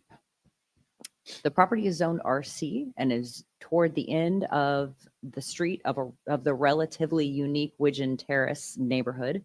Many homes- Relatively unique. It is unique. Many homes and pools in the neighborhood appear to be non-conforming in regard to setbacks. The house on this parcel does not meet the required rear setback from the mean high water line.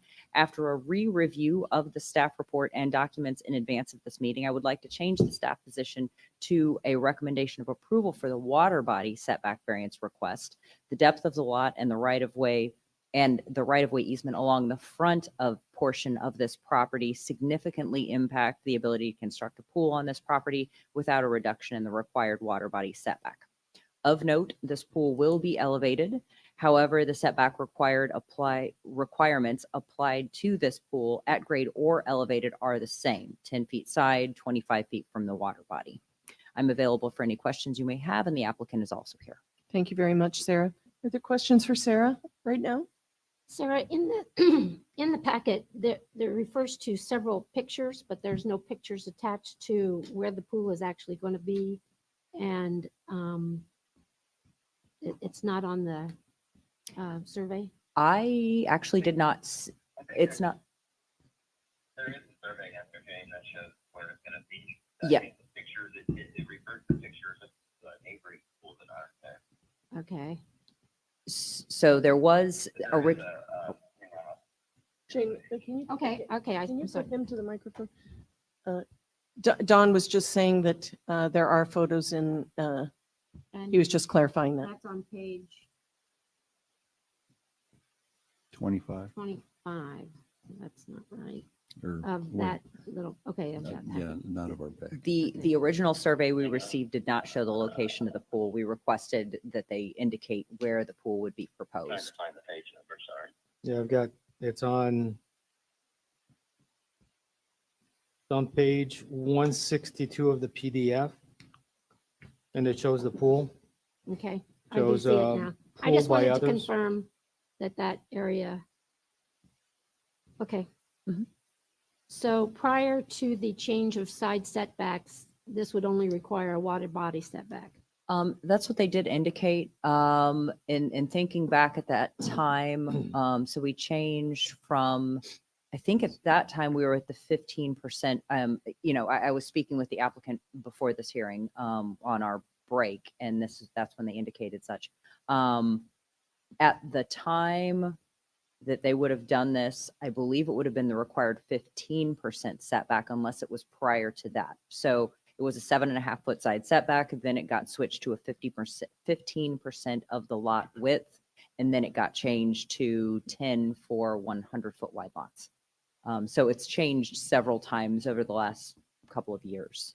And the majority of the pools that are on that strip of Widgeon Terrace are actually seaward of the houses. Yes. And have a much less setback, and this does at least meet the boundaries of the waterfront level of the house. It doesn't exceed closer to the water. There's a covered area. It looks like it's fairly even with the covered area. So yes, it's fairly close to where the house is. Yep. When, Don, do you want to discuss when you lived there, you were researching pools, and at that time, the setbacks were, the only setback you were going to have to work on was? Yeah, I bought the property through Jane, and we did look at this for a pool plan, and it was 25 back then. To Sarah's point, it has changed a couple of times. I just note that I was on the board for that Land Condominium Association. Every house on the street, I think, actually encroaches on the 25-foot setback, and then every pool also, because that street has that odd HOA conservation area or easement or whatever along the back. So I think we just a couple months ago just approved another pool in the street that was water buddy side of the house that we encroached. So unfortunately, that street is just a unique street where this street runs one way. There's water on both sides, and then they're very, very shallow lots with sort of some unique structures. That's true. Yeah, and the right of way is within the front portion of those lots. Right. The lot actually contains roadway. Right. And there is access off And of just one that other side. point, Go ahead, one Tom. other point, I did research all the places for a pool in this lot, and this is, I can tell you from my research several years back, this is the only place that it would fit on the lot, based on all the other items that we've discussed. Okay. Anybody else have any questions for Sarah? Sarah, I think also my question though, just to clarify, so the lot depth is only 58 feet, but when you look at an aerial and you look at the vegetation, you look at the mean height water line, it does encroach onto the back of that property and really squeezes the back, doesn't it? Mhm. Yes. And there is a lot of vegetation to the left of where this pool will be, looking at the water. If that survived the hurricane, I have no idea, but at that point, there was a nice shielded area through there. And the neighbor at the time Don was looking had said they were in complete agreement. Is that neighbor still there, Don? Is that the same neighbor? The house changed hands. Yeah, the house changed hands since, Okay. at least since I owned it. But there is a hedge there, and I can tell you from knowing quite a bit about the property next door, because I helped resource from Roma. This would not impede any views or anything like that from that property. In fact, I think the hedge on that property is probably nearly as high or higher than this structure. Okay. Anybody else have conversation or questions for Sarah? No? Nothing? Could the LPA just confirm on the record that Sarah's been accepted as an expert in land use planning in the town of Fort Myers Beach? Do we have to vote? Concurrent. Everyone in favor of her expert ability? Aye. Aye. Thank you. No opposition. Okay, so we'll go ahead and hear from the applicant.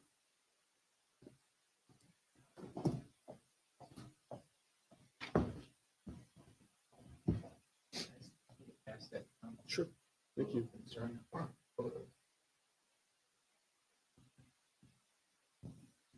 I did not get sworn in, and I apologize. So I thought lawyers normally say isn't taken as facts. In fact, most people don't believe us, but I do have some facts in this case, so All right. swear away. Do you solemnly swear and affirm that the testimony that you're about to give is the truth, the whole truth, and nothing but the truth?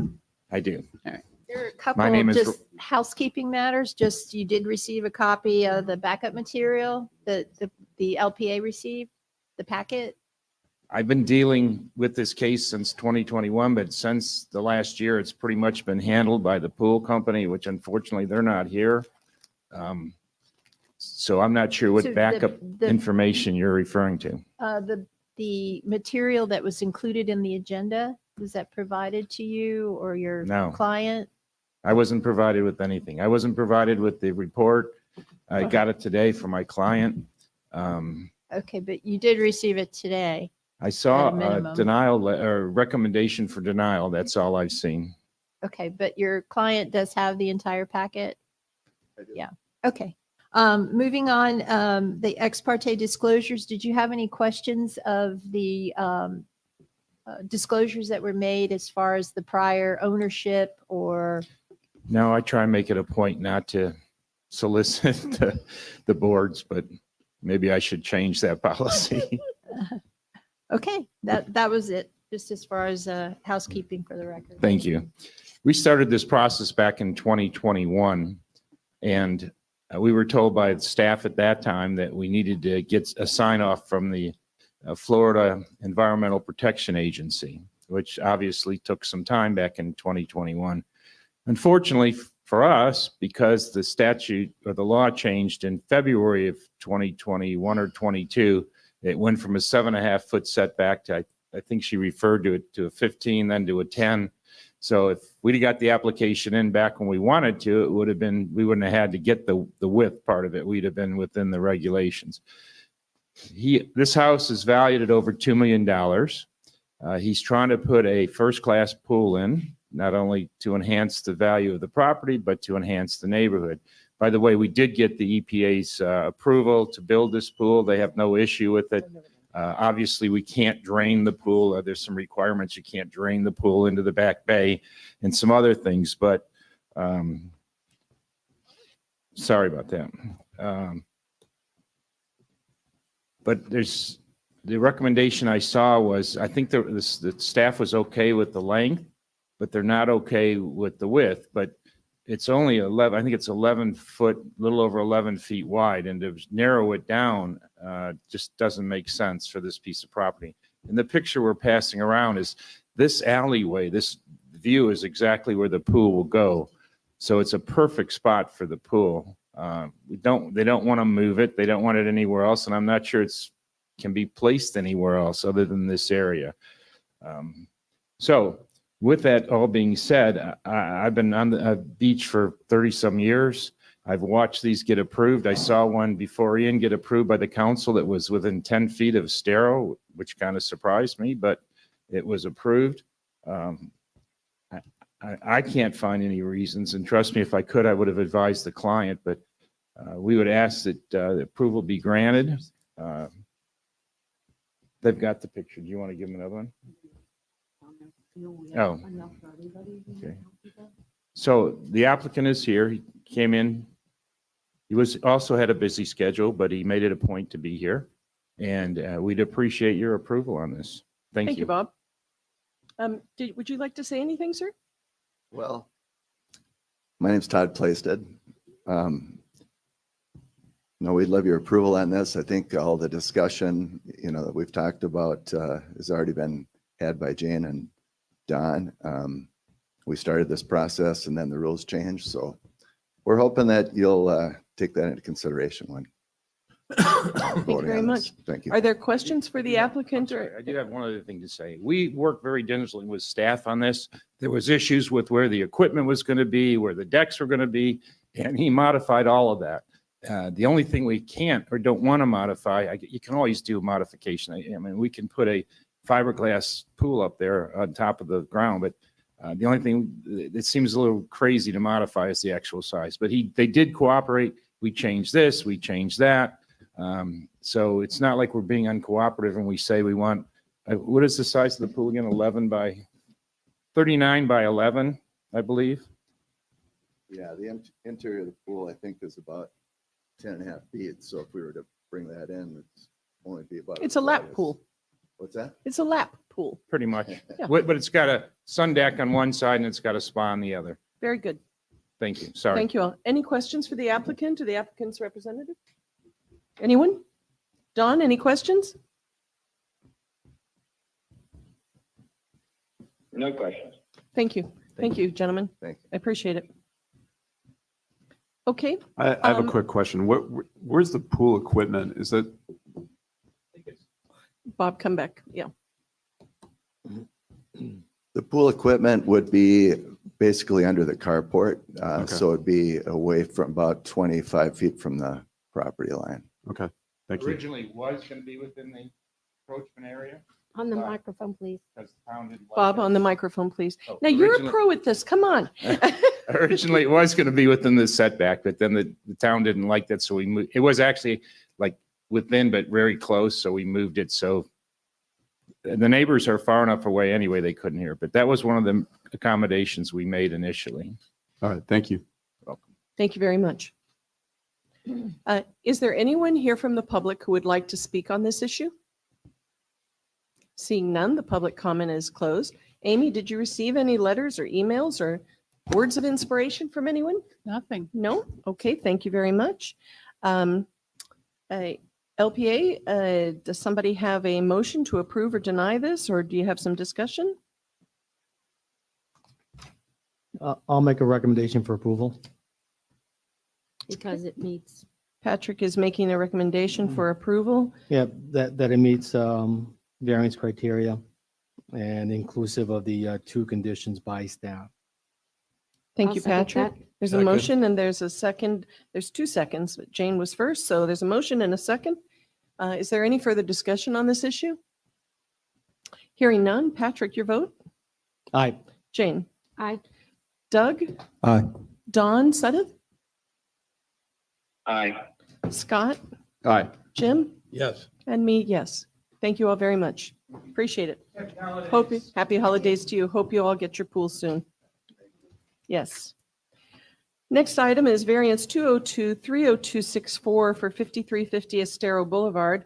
This is resolution number 23186, a resolution of the Town Council of the Town of Fort Myers Beach approving variance VAR 202-30264 to decrease the required 15-foot side yard setbacks by 8.5 feet to allow 6.5-foot side setbacks for the commercial resort zoned property at 5350 Estero Boulevard, providing for Scribner's errors, severability, providing for an effective date. Patrick, do you have any ex parte? None. How about you, Doug? No, ma'am. Jane? None. Don? Jim? None. Scott? None. I don't have any either. Has everybody been sworn in who's going to testify in this case? Yes, they have. Sarah? Good morning, Sarah Probst with Community Development. Applicant Drew Whiting, on behalf of the property owner for 5350 Estero Boulevard, is requesting a variance from Table 34-3 for a commercial resort zoned property. The CR zoning district requires 15-foot side setbacks, and the applicant is requesting a variance of 8.5 feet from both side property lines and asking to provide 6.5-foot side setbacks. The subject property is 45 feet wide by 125 feet deep. Applying the required 15-foot side setbacks would result in a buildable area or buildable width of 15 feet. This property is zoned CR, which requires 15-foot side setbacks and a 10-foot front setback. All of the surrounding properties are zoned residential multifamily, and the applicant is proposing to meet all of the RM zoning district setbacks to create a coherent neighborhood feeling. A 45-foot wide RM zoned lot is required to provide a 6.5-foot side setback, the width proposed by the applicant. Staff is available for any questions you may have, and the applicant is also here. Thank you very much, Sarah. Are there questions for Sarah on this right now? Hearing none, we'll move on to the applicant. Good morning. Good morning. I'm Tyler Knaufel. Drew Whiting's son has pink eye, so could not make it, and definitely told him to not be around any of us today. That'd be great. I'm the pre-construction project manager for Homebound. The Master family also are off island traveling for the holidays, so it'll be just me here today. As Sarah said, basically as currently zoned, we are required to have 15-foot side setbacks.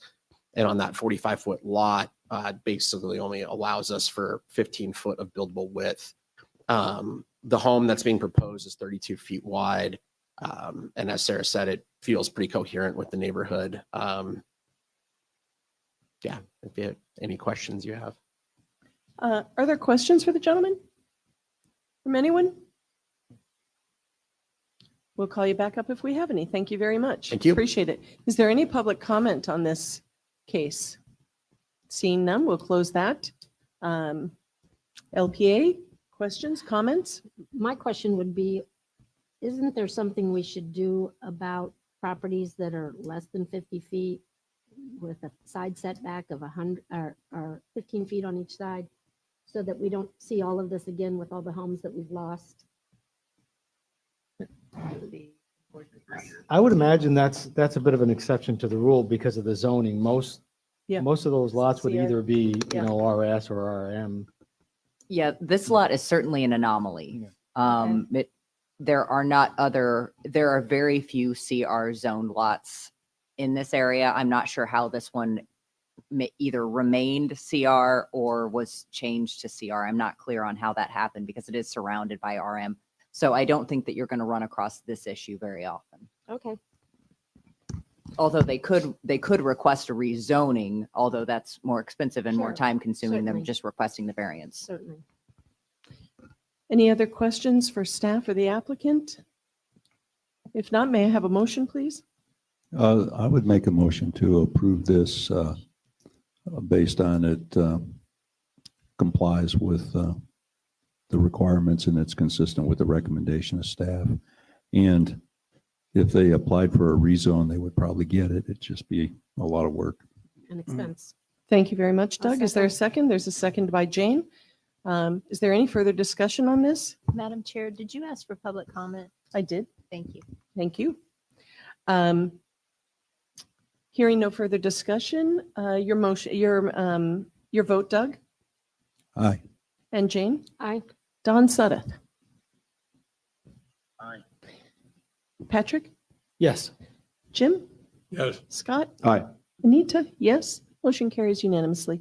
Congratulations. You do have an anomaly of a lot there. It's a little bit of an odd bird. Yeah. Thank you so much. Happy holidays, everyone. Happy holidays to you as well. Next item, that completes our quasi judicial efforts here today, and we are on to our administrative agenda. LPA items and reports. Anything, Scott? Not today. Thank you. How Happy about you, holidays. Jim? Happy holidays to you too. Anything for you, Jim? No report. Anything for Jane? Nope. Doug? No, ma'am. Patrick? Nothing to report, just a question for staff.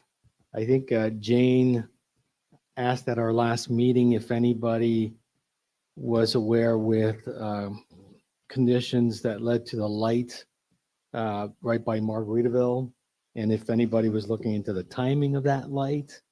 I've had numerous people comment about it and ask me about it. I know it's a Lee County issue, but is the town coordinating with Lee County?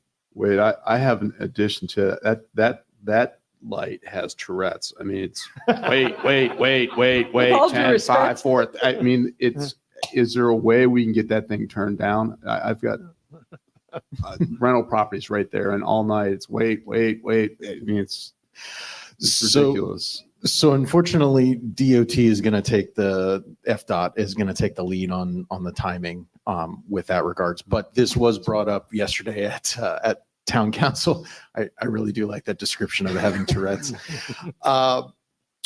So the town manager has stated that he is going to be working with Margaritaville and FDOT about trying to get a loop particularly at the Crescent entrance or the turn onto Crescent, so that that timing can be a little bit more specific. But at this point, we haven't heard anything directly from Margaritaville or from FDOT about when that timing or that loop might actually happen. With that said, it is in the works with management. Okay. Anything else, Patrick? No, as just a thank you to a few organizations as a beach parent. The beach school had 2 little events for the kids, one at Margaritaville. So thank you very much to Margaritaville and everybody that was involved in letting the kids use the facility. That was a great event. And also the Beach Kids Foundation also had a gift kind of ceremony with the kids, and fire chief showed up. They showed up at both events. So thank you to everybody. It meant a lot to the kids. Woohoo. Happy to have it open. That's wonderful. My item is kind of twofold.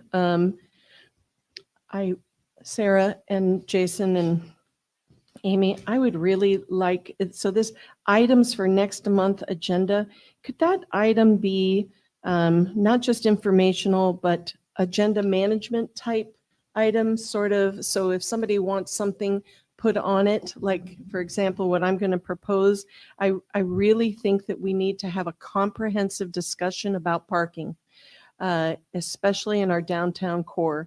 I've spoken with Nancy, I've spoken with Sarah, I've spoken with a lot of people about this, and it seems like it's just something we need to review. Especially in light of the hurricane and everything that has changed and is changing. Does anybody agree that we should look at this issue in a comprehensive manner? I agree, Anita. I think when it comes to parking and transportation generally, In general, and we're talking about a bunch of different mitigation measures. absolutely. I think to a certain extent, the town has to assume the leadership on those discussions. We have to look at it comprehensively. And obviously applicants coming in will implement some of those things, but we need a good game plan. That's what we need. Patrick, you said something, I think well, my last meeting was not my best day, but I made a smart aleck. Jane? I made a smart comment about it wasn't our responsibility to fix somebody's parking problem. And you said, well, the town actually should have some responsibility. And I just kept thinking about it. And I thought, you know what? It really is. It's our job to set the standard. So, you were right. And the more I have thought about it and the more I look at the shifting of development, and it's not just our downtown area, but the use of alternative transportation like electric vehicles, like golf carts, all of that stuff. How does that factor in? Bicycles. I just think it's something that it's a core thing. So, Sarah, if we could slate this for some discussion in January, is that possible? So at not the last council hearing, because that was yesterday, council hearing before that, we had a discussion about parking and it kind of went around and around. It was about the whale. And it was brought up. I basically suggested several ways that we could look at it. They asked that I move forward with evaluating using ITE, which is International Traffic Engineer Manual, I believe, to determine if our parking quantities are kind of in line with what the standard is. So doing an evaluation of what our requirements are and if they're in line with other communities or if they're way out of whack. And that's sort of the first step that I'm taking. And I'm still working on that evaluation. So then maybe we don't need to discuss it. It's council's already addressing it, or? Well, and I think it may be really good for a joint meeting, but I want to Okay. I want to get some initial data first to give you an idea of where we are in the Excellent. range. I just don't was want to my put thought. it just needs to not be out there in limbo land. It's because it's going to come up and up and up and up and up. Well, And perhaps they could add that as an item to our joint meeting. there you go. So Sarah, you're talking about looking at IT, and, you know, I'm a little familiar with the manual. Mhm. And I think generally speaking, what we're going to see is our parking requirements are a little higher than what IT requires. Mhm. But Do I you think know that that? Is that? I've looked at several uses, Mhm. hotel resort uses. Mhm. We are higher than what IT recommends. But I think the discussion has to go further. I think it's got to go into, are there, downtown districts that we have much reduced parking requirements or no parking requirements? And if we had no parking requirements, do we have a strategy? And it could either be a physical strategy as to some parking available to the public, or it could be like a parking app Mhm. where now you're reducing people driving around looking for a parking spot. They go directly there, and it does reduce some of the congestion, the trips.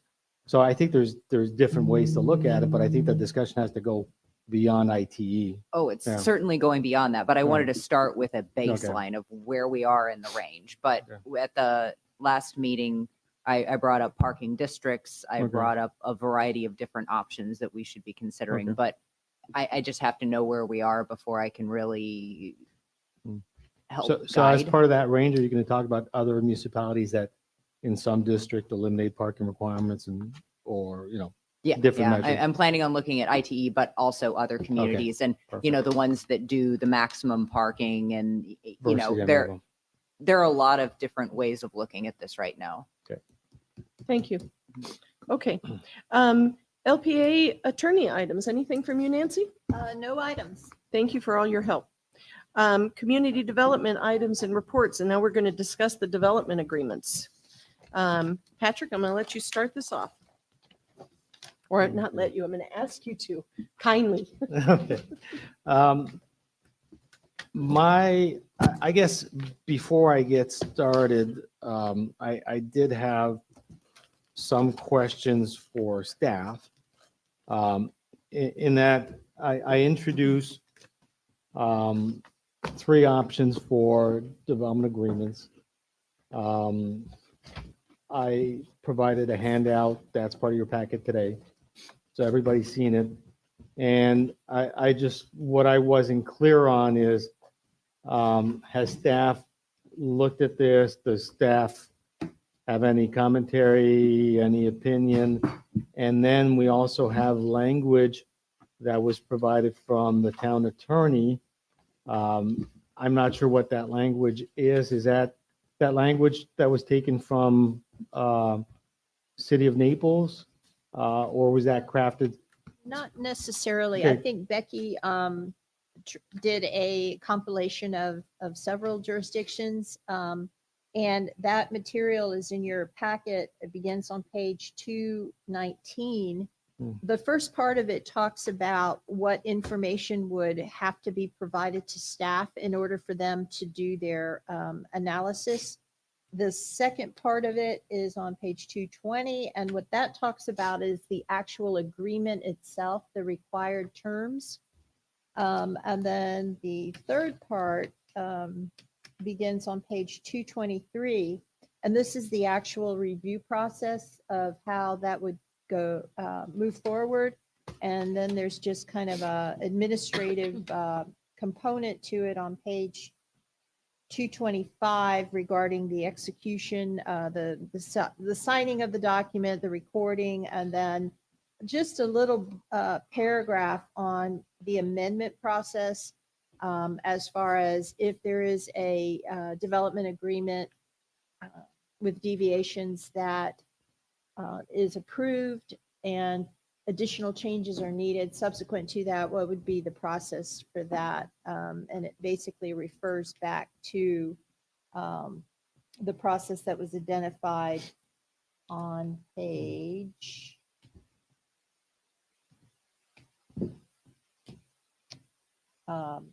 223.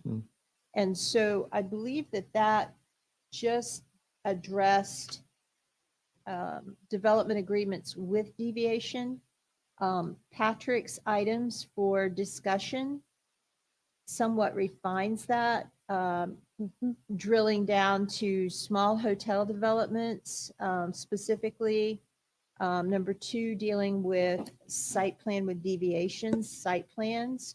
And then number 3 being a preliminary conceptual type agreement. So I think they kind of went in different directions. And today, I think one of the goals was to try to have a robust discussion in advance of the joint meeting with the town council so that the LPA as a body could have some type of recommendation regarding these two items.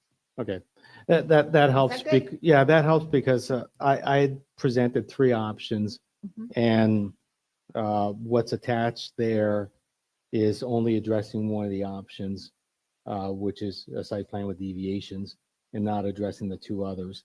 And I don't know how in-depth you guys want to get with this, but is our intent to just have a discussion and recommend that we move this forward? Or do we want to get into the details as to how this would be applied? In that I looked at what staff provided, and generally speaking, some of the requirements in there, I would have hoped could have been streamlined, less onerous on the applicant for the site plan with deviation. So my thought behind the site plan with deviations is when you've got a property, and the whale was a perfect example where they need more than one variance, but it's one project, it's 3-4 variances maybe. And obviously, when they look at their options, they could do a plan development, which is costly and time consuming. We also know that the way we've been handling variances is you have to apply for each variance. You have to fill out all the information to justify each variance. Whereas the site plan with deviations could be quick design, identifying on a graphic, on a site plan, where those, let's say, 2 setback variances are, and providing a general justification that this is good design, it fits in well with the site, and that they are needed for the following reasons, not having to address all the criteria that we have for variance. So it's the intent is to streamline it, facilitate the process, and make it quicker. Some of the requirements that are in here would seem to me they're coming from state statutes for development agreements that could apply to a huge resort. And These 2 documents seemed in conflict. yeah, it seems like it would be more work to do the site plan with deviations than it would to do the variances. So while some of the stuff that is in there from the town attorney, I think that would apply very well to this preliminary or conceptual approval for larger projects. They'd still have to go through the PD, but the level of detail makes sense for them. It doesn't make sense for a site plan with deviation in my mind, or it doesn't make sense for a small hotel. Yeah, I wanted to add that I believe that the procedures that have been developed is holistic. And again, Patrick has broken it down. And if I understand correctly, that because a small hotel or perhaps a site plan would not require the level of detail that is currently in the proposed procedure. I think Yeah. that's what you. And maybe the Yes. procedures, if we put for every requirement, we put if applicable. So the applicant go NA, NA, NA, and just answer what is The applicable. other question I had, Patrick, for you is you did preface it by saying your bullet points on your first page, Mhm. Adoption of interim development agreements. Were you anticipating that these would at some point in the future go away? And if that is true, and I'm Mhm. not saying it is, I'm asking for your opinion. We do have SB 250 as amended, and that has an additional 2-year period. So perhaps Sunsetting if you're it. saying, if you're saying that they're interim, Yeah. then it can kind of go hand in hand with SB 250. Yeah. It was Yeah. just a thought to That- ask you. That would make sense. The idea would Run be, concurrently with it. there's a period that's established. It sunsets at the end of that period, and council can always extend it. Mhm. But I think it provides some certainty. Again, it communicates to the public and the residents that we are streamlining things and adapting to this disaster that we've had. But we also recognize that these are special circumstances, special times, and that we will not necessarily, push that in perpetuity. And again, same thing with applicants. I think it sets the clock for them of, if you do want to take advantage of this streamlined process, do it now. Do it now. So the idea is we want to expedite redevelopment. So I think it just sends the right message to have a sunset time on it. Patrick, can I ask you that one of the things that I really would like defined is small. So you say would only apply to small hotels that were in operation pre-Ian.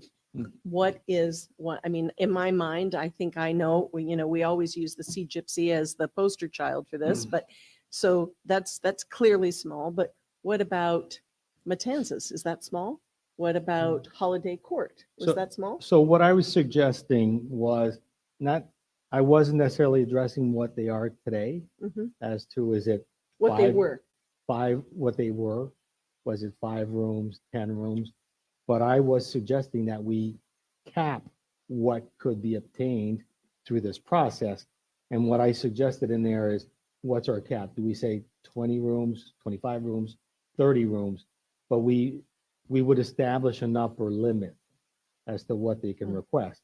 So in my mind, small is less than 50, and what, in my mind, it was also 30 or less. It was small. Okay. One concept would be to base it on impact and demand. So if it was under a certain traffic impact, if it was under a certain water sewer demand, then we would consider that to be a small development, whether it's hotel, motel, whether it's condo, whether it's, whatever use it is. If it's under X, then we can say they can apply for, you don't have to do your traffic impact. You submit a traffic impact statement showing we're below this. You submit your quantities for water demand showing, and then they don't have to do more. That decreases the requirement for staff to get anybody else on. And so it could potentially decrease the amount of time for the review. So that would be simpler on our side, and it would be less of an impact on the surrounding community, theoretically. Where would you insert those that suggestion, Sarah, under the small hotel development agreement option? I think that it might actually apply really well to all of these, because at some point we're going to want, if it's over a certain impact, we need to know more details. You need full review. We just need more details. You might be, and while I like the preliminary conceptual CPD development agreement, the problem is once it becomes big, then there are a lot of unknowns. And it does become a lot more work on staff's part to determine if it's appropriate, if it works. And then it really is important for, everybody to do a deep dive into whether it's appropriate. So it might apply to all, if you're over 50, whatever we set that level at, for traffic demand, water impact, But- whatever the impacts are. And I think you're right, it might apply to the other ones, as especially the preliminary conceptual approval. But I think the small hotels, so we go from the point where maybe a small hotel owner could fill out an application himself, and spend very little money on consultants. As soon as you're asking for transportation study and evaluation of impacts to water and sewer, they're hiring engineers and it's costly. so I gave an upper limit of what could be requested. Mhm. Okay, so if we did adopt, let's say 30, we would know that it was a previously existing hotel or motel of less than 30.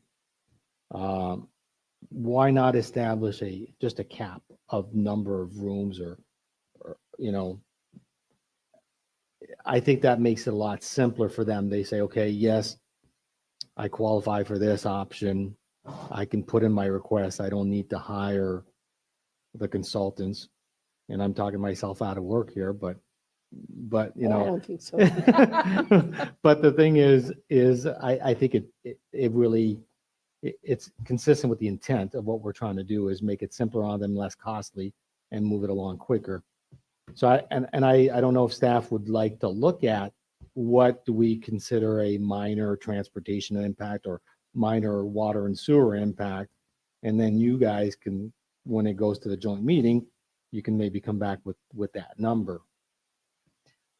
Well, and I guess when I look at the small hotel, I don't necessarily see that as much different than a simple CPD, like showing the basics. Sometimes you really don't have to go.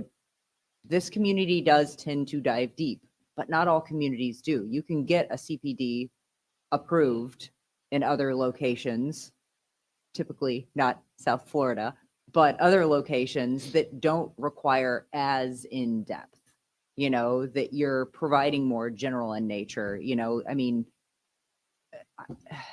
looking at a large resort, there was a large resort development in a county that I lived and worked in, and they did it on a bubble plan, which is, this area is going to have houses. This area is going to be resort. This is where the golf course is.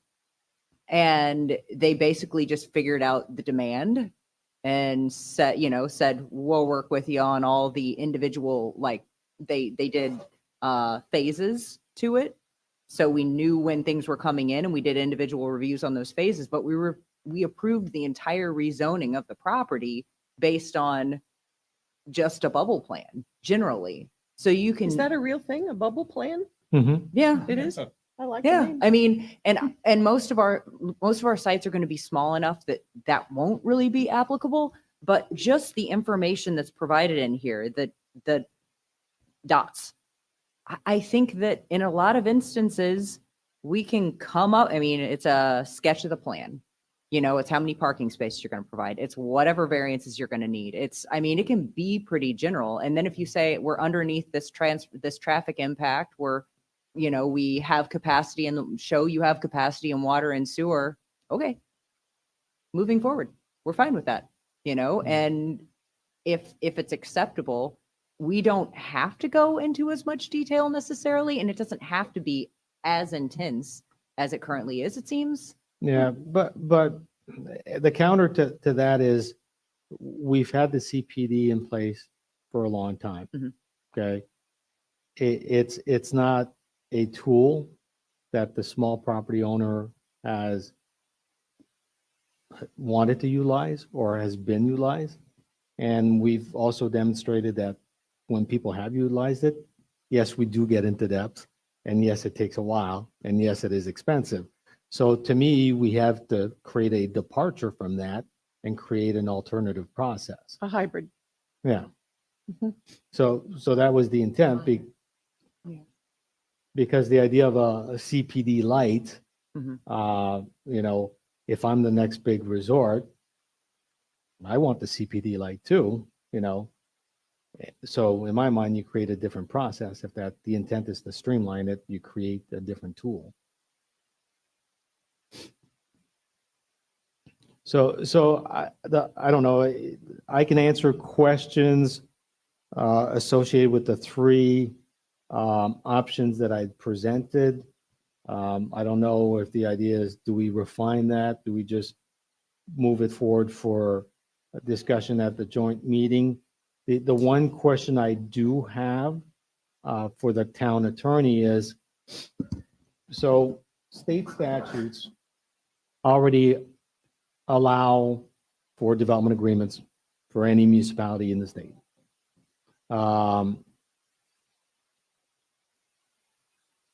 Certain municipalities have site plan with deviations. They don't call it they don't call it a development agreement site plan with deviations. Is there a distinction between the statutory site plan with deviations versus if we created these? Because the state does call for certain documents that have to be provided. Correct. So there is a statutory development agreement, Mhm. which is what you're alluding to. However, local governments do have home rule authority where Mhm. they can enter into development agreements that differs from the state statute. Okay.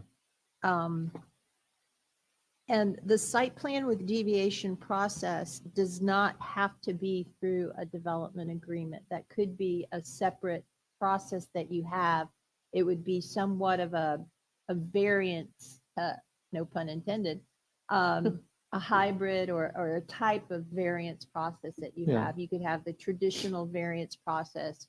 You could have the site plan with deviation process, Yeah. which in effect grants additional And that might be variance. cleaner than calling it a development agreement, just site plan with deviations. And what it does is it, It only relates to the site plan, however. yeah, But I think that the development agreement with deviations goes a little bit further. It's much broader. It would yes. encompass larger developments Mhm. that maybe would require additional land use approval. Yeah. I have another question for you, Patrick, because this was something that somebody asked me and I went, how do you, why, is there a reason why we're only talking hotels as opposed to, you know what property I'm going to use? I hope they don't mind, but the tuna skin building. Mhm. You've got retail and condominiums there. What that would be and under this, if they wanted to redevelop that parcel, it would certainly fall underneath this small notion, but it's not a hotel. So I'm just wondering why we're choosing hotel as opposed to condominium, a small condominium, or any other type of commercial enterprise that might wish to be streamlined. I'm just trying to think of another, well, let's think about the goods. That's just retail, but maybe Graham decides he's going to redevelop that with retail and residential, or retail and, I don't know, whatever. or So condos. the reason is that a commercial property, if they're going to redevelop as commercial, could avail themselves of the site plan with deviations to address their concerns. Typically, when we're talking about, and everybody knows this in this town, if we're talking about density or additional lodging units, Yep. or height, that's where we get, Excited. yes. Those are the controversial issues. Yep. Okay. So for most people, I would assume that people would want to have a standard public hearing process, the full Monty associated with anytime we talk about more height or more density. Okay. You have that in here, right? The only exception we would make is the small hotels, because through this process, the small hotels could ask for more. But we've made the distinction that a small hotel was existing. The rationale is that they cannot rebuild within current codes and current densities to make it financially viable. So if we want to keep those little hotels in place, if we believe that they benefit the character, the look, and the funkiness of this town, we create a process to facilitate that and help them. If we take, let's use tuna skin and not picking on them, No. but let's say their intent would be, we want to add an extra floor, Mhm. okay? And we want more density.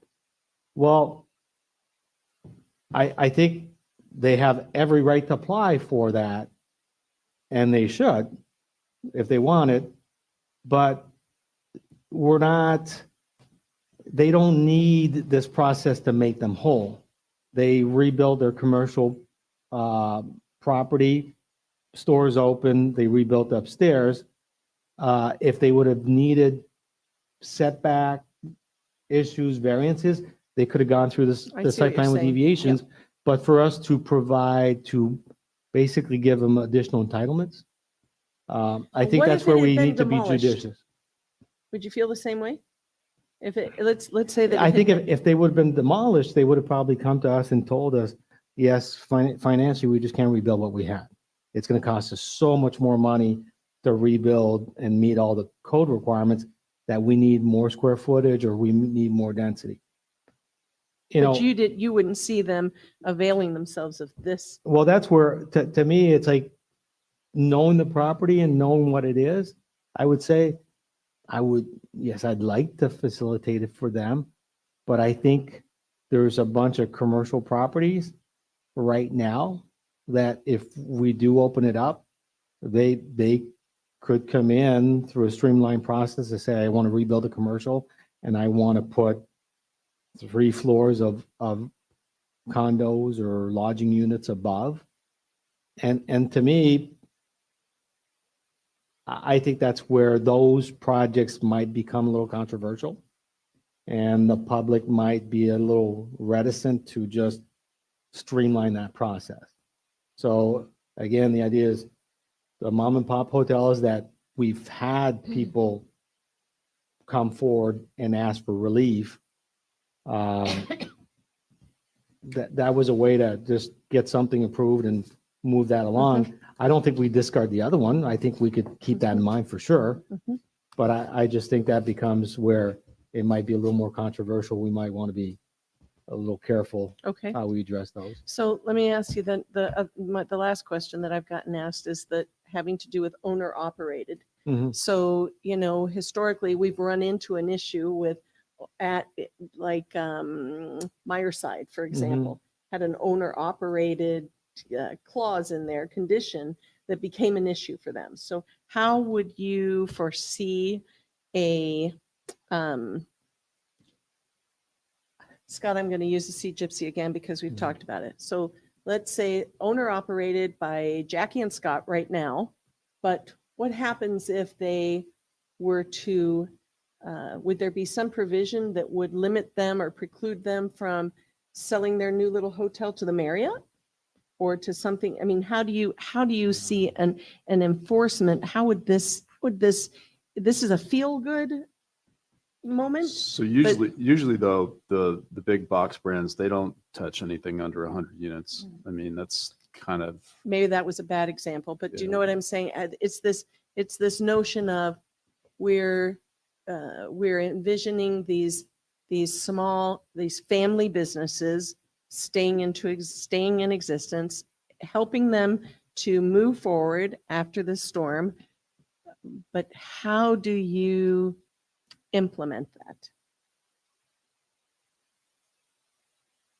Does that sound like a stupid question to you? No, I think that becomes a legal mechanism. I think it's more of a question for the town attorney. I think the idea is, it's to prevent speculation, Okay. someone coming in and saying, I'm going to buy this. It's a pure investment.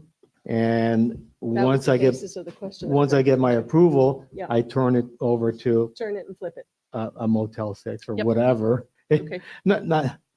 Probably not the best example, but more of a motel type of chain, because they might be okay with 30 units. I don't know. I just know that a big hotel chain would not be interested in 30 units, but maybe Okay. a motel would be. So you don't want to create or encourage speculation where people just come in, buy, get their approval, and then, they're sitting somewhere else and they're just renting it out to an operator. But let's also not forget that there are franchises that are owned and operated by local business owners. Yeah. So, you can have a franchise, it's under a franchise logo, but it's privately owned. That's it. I think. Okay. Well, I certainly appreciate this, and it's clearer to me now, and especially I think it would be a really good idea to sunset this with SB 250, so that runs, we're showing the state also that our intent is to assist redevelopment of our community, and I think that that's a very positive thing. So, but I agree also that we need to have some clarification on the procedural portion so that we know which, 1, 2, 3, does that apply like Patrick was suggesting, if applicable? Maybe we could even go further into specifying that, section 2 is applicable to the small hotel development agreement or the site plan with deviations, just so it's clear. And also, I think for the town attorney and for staff, some of the items that you've listed on there, I think those you can demonstrate compliance with those at development order. So again, if we look at the intent behind this is for someone like Scott to get to a yes quickly and evaluate is redevelopment feasible, yes or no. Once they have their yes, they have the confidence to invest the money and get their engineering done. And that engineering and at the development order stage is where they can provide that detail, and they will still have to comply with the requirements. And if they don't meet the requirements, they don't get their DO approval. But at least from an entitlement standpoint, they know what they have in hand moving forward. If I can, Patrick, since I have the opportunity, maybe you can run through some of the requirements, the Okay. ones that you feel would be subject to that kind of give and take. Because a couple of these really don't seem to be that onerous. That would be very Okay. atypical. So I can go through those. Hold on, That'd be great. Patrick, one second. Yeah. Jason, I can't see you in back of this thing. Did you have something you wanted to throw in here? So just a clarification, if I could, from my personal perspective here. When we talk about the third option, the preliminary and conceptual CPD agreements, what sort of rights or vesting is being given with a yay or nay? So if staff says yay in concept there, and maybe this might be a legal question, what is that applicant entitled to if for some reason the plan falls apart or they aren't granted variances or deviations at the CPD process? If they walk away, are we obligated to still owe them anything? Do they have a development agreement that can be protected by the state at a later time? I was looking for a little clarification of what they're owed once they get a yay. The third option, in my mind, is a lot more consistent with the statutory state level development agreement that you see in every community. My understanding is a development agreement is a legal contract with a development entity. And No, correct me that if I'm is wrong, correct. but No, however, the way that I have seen these conceptual or preliminary development agreements executed is with an abundance of conditions. Mhm. And I think Patrick's got a few of them that it does not negate, the full review. And you can't really hold, or I guess perhaps it's debatable as far as future That's the problem. right elected there. officials, it would Or have a staff. timeline on it. It just kind of says at this point in time, yeah, this looks good and it looks feasible but you still have to do all these things.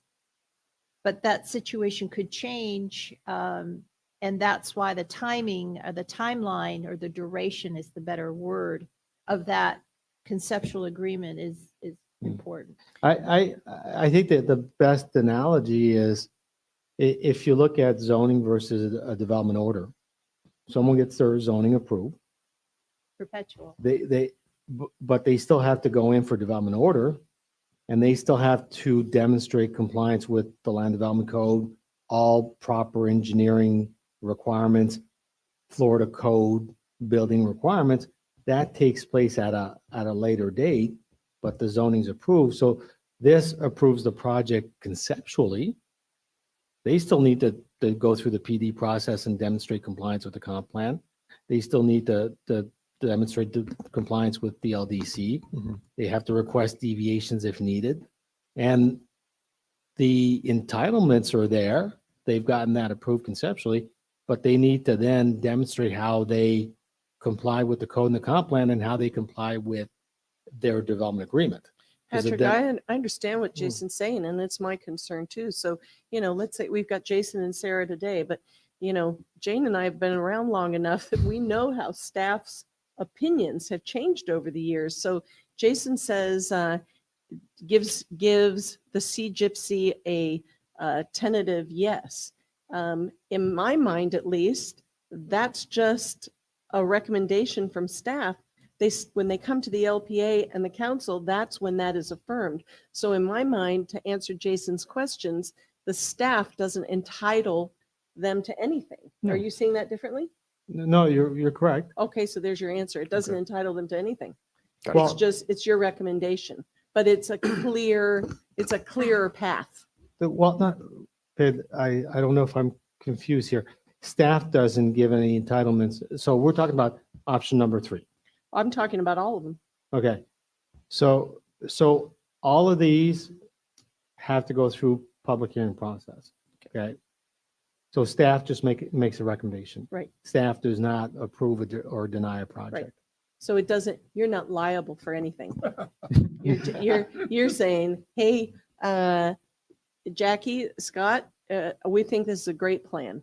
And then they still have to take the formal approval steps, but they can't come back and say, correct me if I'm wrong, they can't come back and say, well, the staff said yes, why are you saying no?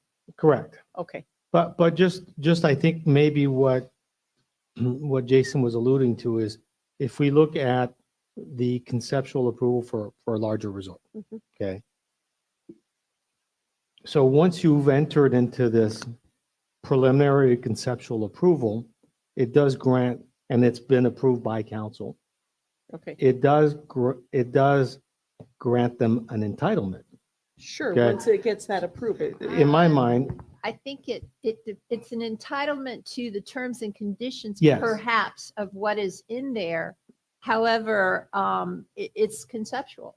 but it could I think the question we're getting to, and I'll use specific examples so everybody's clear, is in that conceptual approval, it says X amount of units. Okay. So, and it says X height and all these parameters. Mhm. So when you go to your PD, your CPD, you need to demonstrate compliance with that. And let's say there's a different council, that council has the right to approve your PD or not. But in my mind, they do not have the right to say, we are now going to reduce your density or your height. What you have to do is by the zoning, you need to demonstrate compliance with the contract you've entered into, and you've got to demonstrate compliance with the code and the comp plan, but you're not renegotiating those parameters that were established. But those parameters that have been negotiated, you're saying are from staff, so then it does make them No, liable. no. You still have to go, all these processes, you have to go through public hearing Okay, before the LPA and council. okay. Got it. But those negotiated items would not negate entitlements or no entitlements that would be provided through other processes.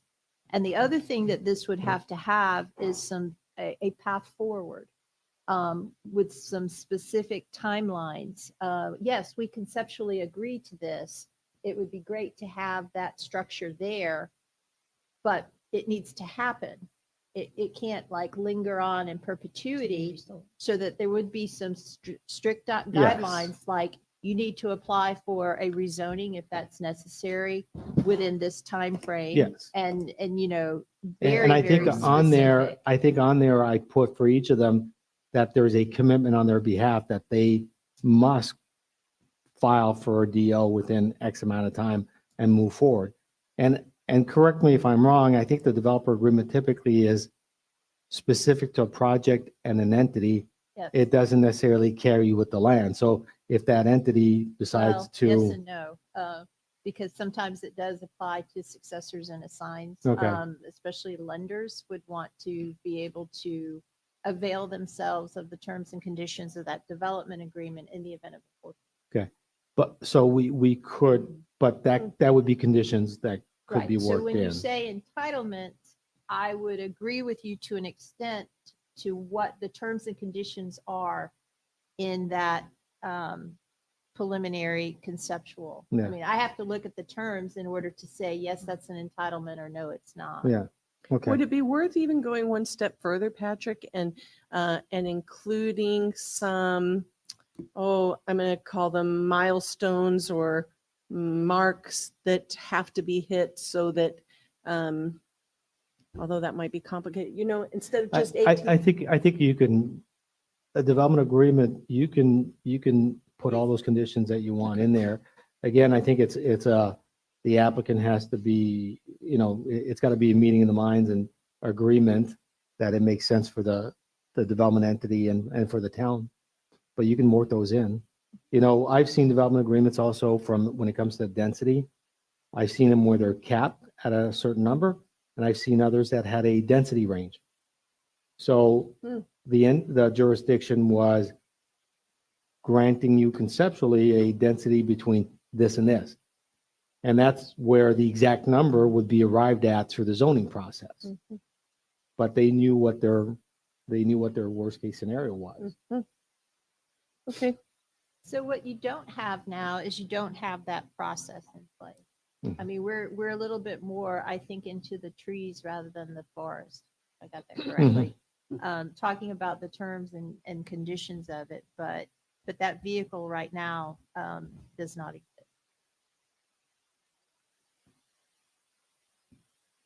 And that is what Patrick is proposing, that Sure, that we have an exactly. alternative, That we have an additional alternative to it. tool in the toolbox. Yep. And just again, to reiterate the three options. So, we talked about what the intent was behind the small hotels.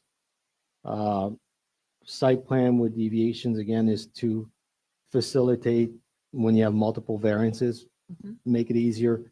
And, again, I look at, I wish some of those variances that came before us had recommendations from approval on most of them.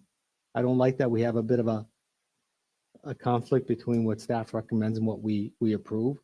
So, perfect example today, the Widgeon Terrace one. I believe there was a special condition and kind of something abnormal with that lot. It's only 58 foot deep, which is not really standard for the island. Plus, it's got right of way on part of it, and it had mangroves and water line in the back. So, yeah, to me, it's completely unique. So, when we have differences of opinion with staff, I'd rather not have that. And if we have a deviation process where applicant has done a great job of, they've got a difficult site to work with, and they're going to do a great project and they've justified it, we don't have to hit every single one of those and say, yes, yes, yes. We can say, you've, Mr. Applicant, you've done a great job trying to work with what you have, the conditions you have. The design is good and we fully support it. And again, we're doing this in the interim, and we're doing this to be responsive to all this rebuilding that has to occur. So that's the first option, the second option. And then the third option is really the idea that these larger resorts, the larger projects, we are creating a lot of uncertainty right now for potential sellers, for buyers, or for existing resorts that want to rebuild. Why are we creating uncertainty? because it could potentially cost them $400,000 in 12 months to get their no. But why are we doing that? I mean, that, I don't, I guess I just don't understand what it is. When I say we, I mean the town. What exactly is it that the town is doing to create this hardship? Nothing has changed. I mean, nothing has changed in the processes. Mhm. So what have we done to create that hardship? I've tried to get this answer. We- I don't know of it. We've been through a hurricane. Well, sure. And we want to streamline the redevelopment process. We want our economy back in action as soon as possible.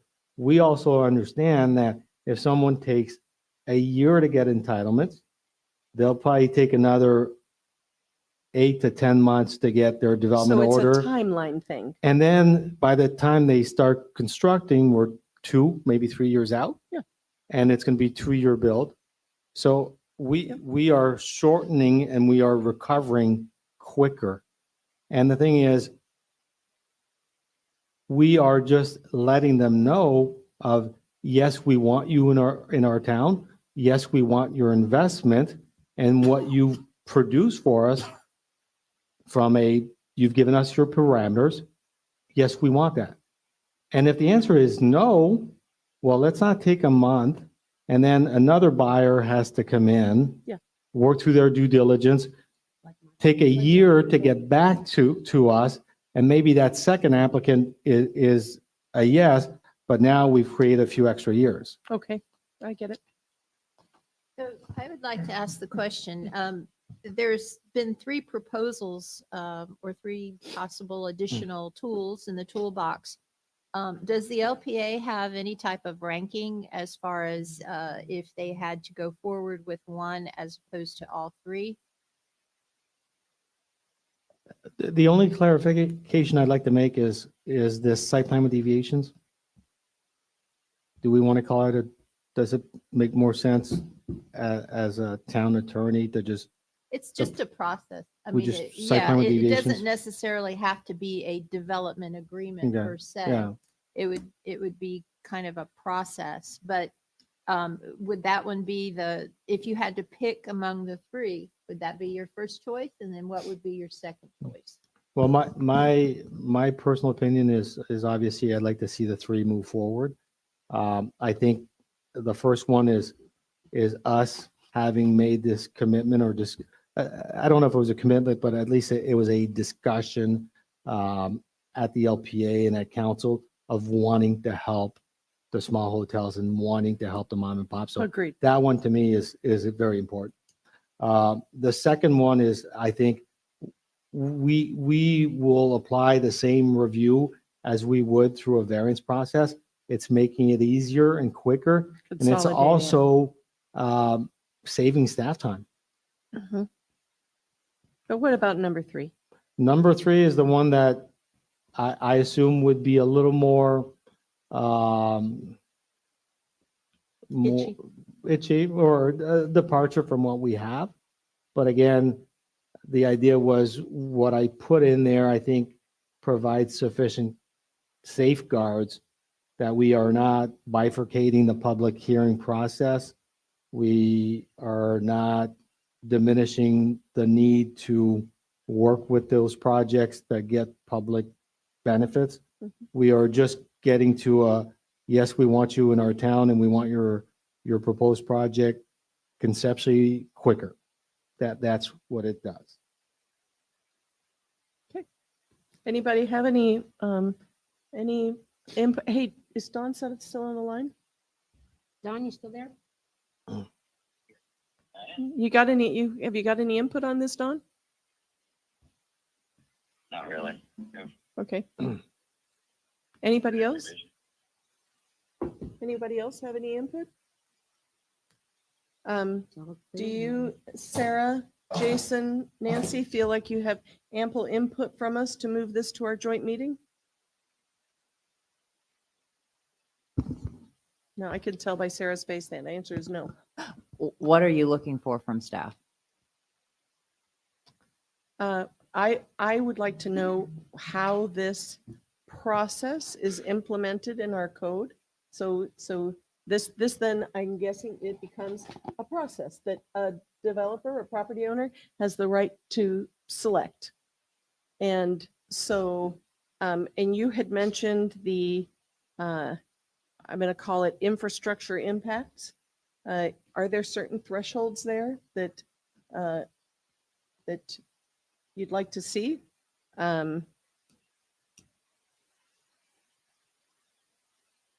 Anybody else? Well, Yeah, and I would just say, Sarah, if you can look at establishing that threshold, not through something that would have to be studied, more of it's a number. Yeah. You know, so Lee County does a major PD or minor PD. It's based on acreage and based on number of units. You don't have to go do a traffic study or look at your impacts. You just know you're either major or minor.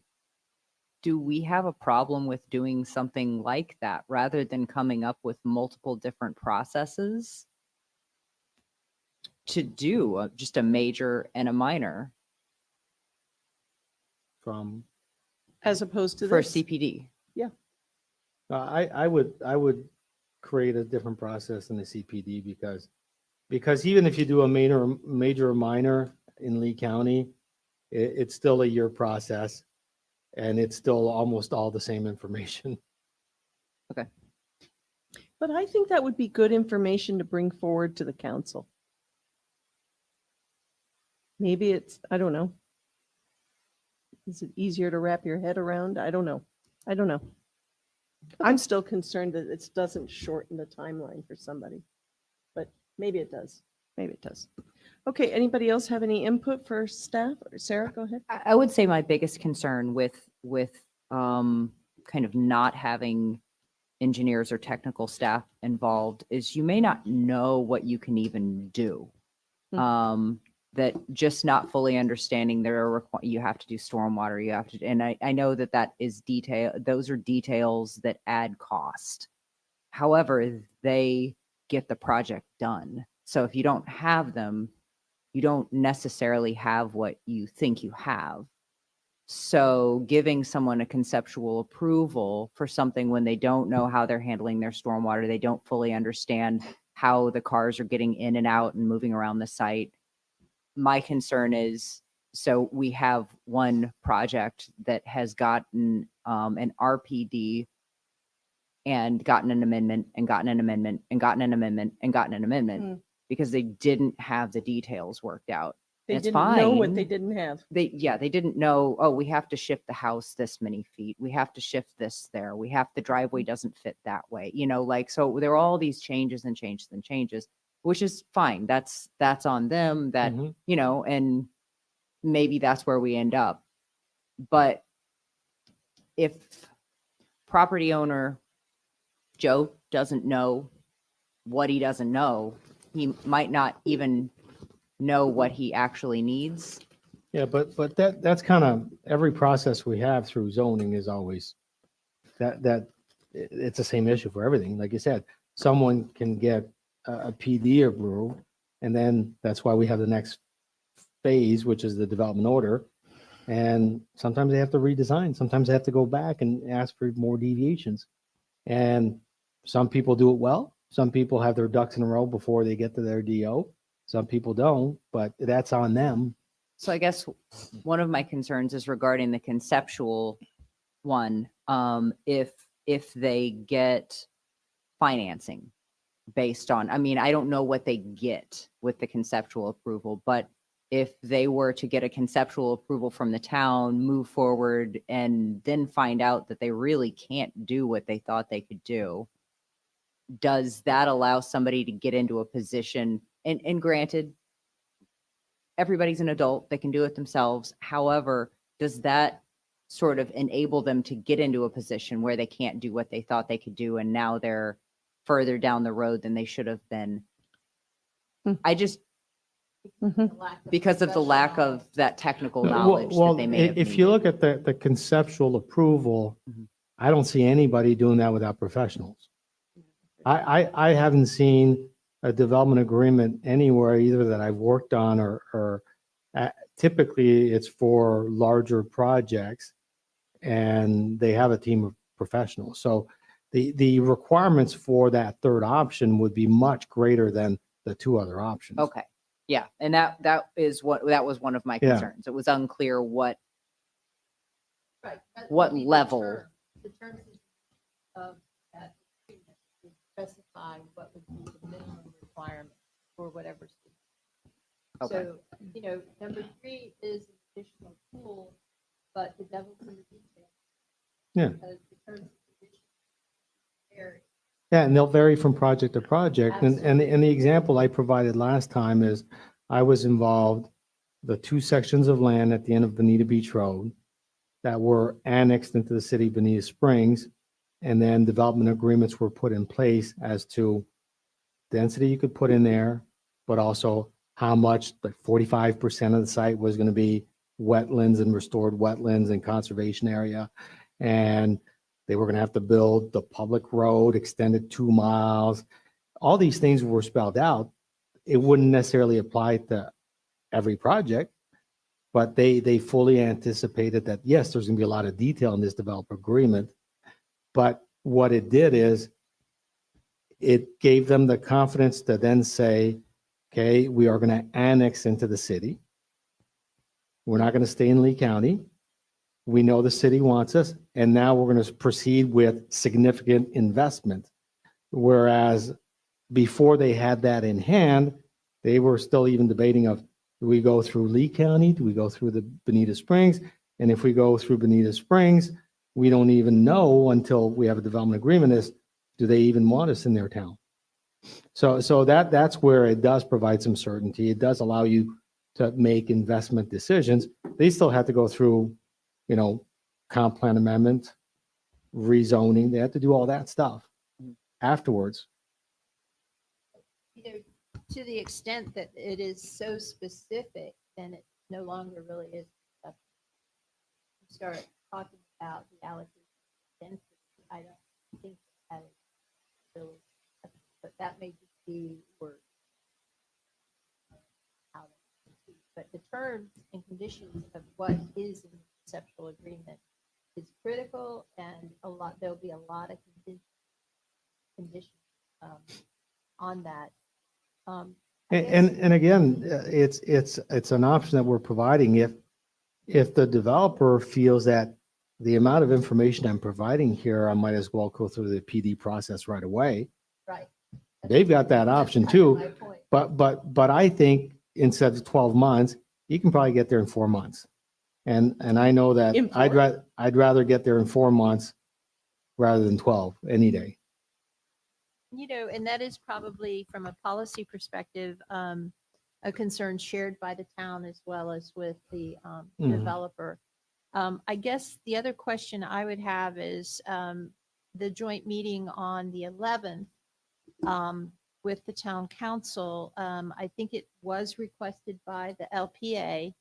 And so the LPA is appearing at that meeting to present these 3 additional items for discussion because, Madam Chair, I'm kind of assuming that you'll be opening the meeting in that regard, answering the question, why are we here? Why are we meeting in joint session? But we'll be prepared for that, Nancy. You, me, and Sarah will be prepared because I mean, yeah. Okay. Anything else from anyone? Last item on the agenda is items for next month's agenda, which our joint meeting is at the town council's work session on the 11th. And then our regularly scheduled, I don't know exactly, but our regularly scheduled meeting would be on the 9th. Is that correct, Amy? We want to clarify the time. Yeah, of that's the what joint Jane was meeting. just asking. In the afternoon? Oh, okay. Well, you could send us an email. Yep. One of our council members has to leave by 1 p.m. Okay. So they're requesting that it's a morning session. Right now, I'm not sure exactly what's on the MMP session, so I'll let you know closer to the date, though. Super. Thank you, Amy. And anything else relative to next month's agenda? I'm sure there's going to be a lot, but okay. Ta-da! Nothing else. Everyone, Merry Christmas, Happy Holidays, and thank you for everything you all do. And I'll entertain a motion for adjournment, please. So moved.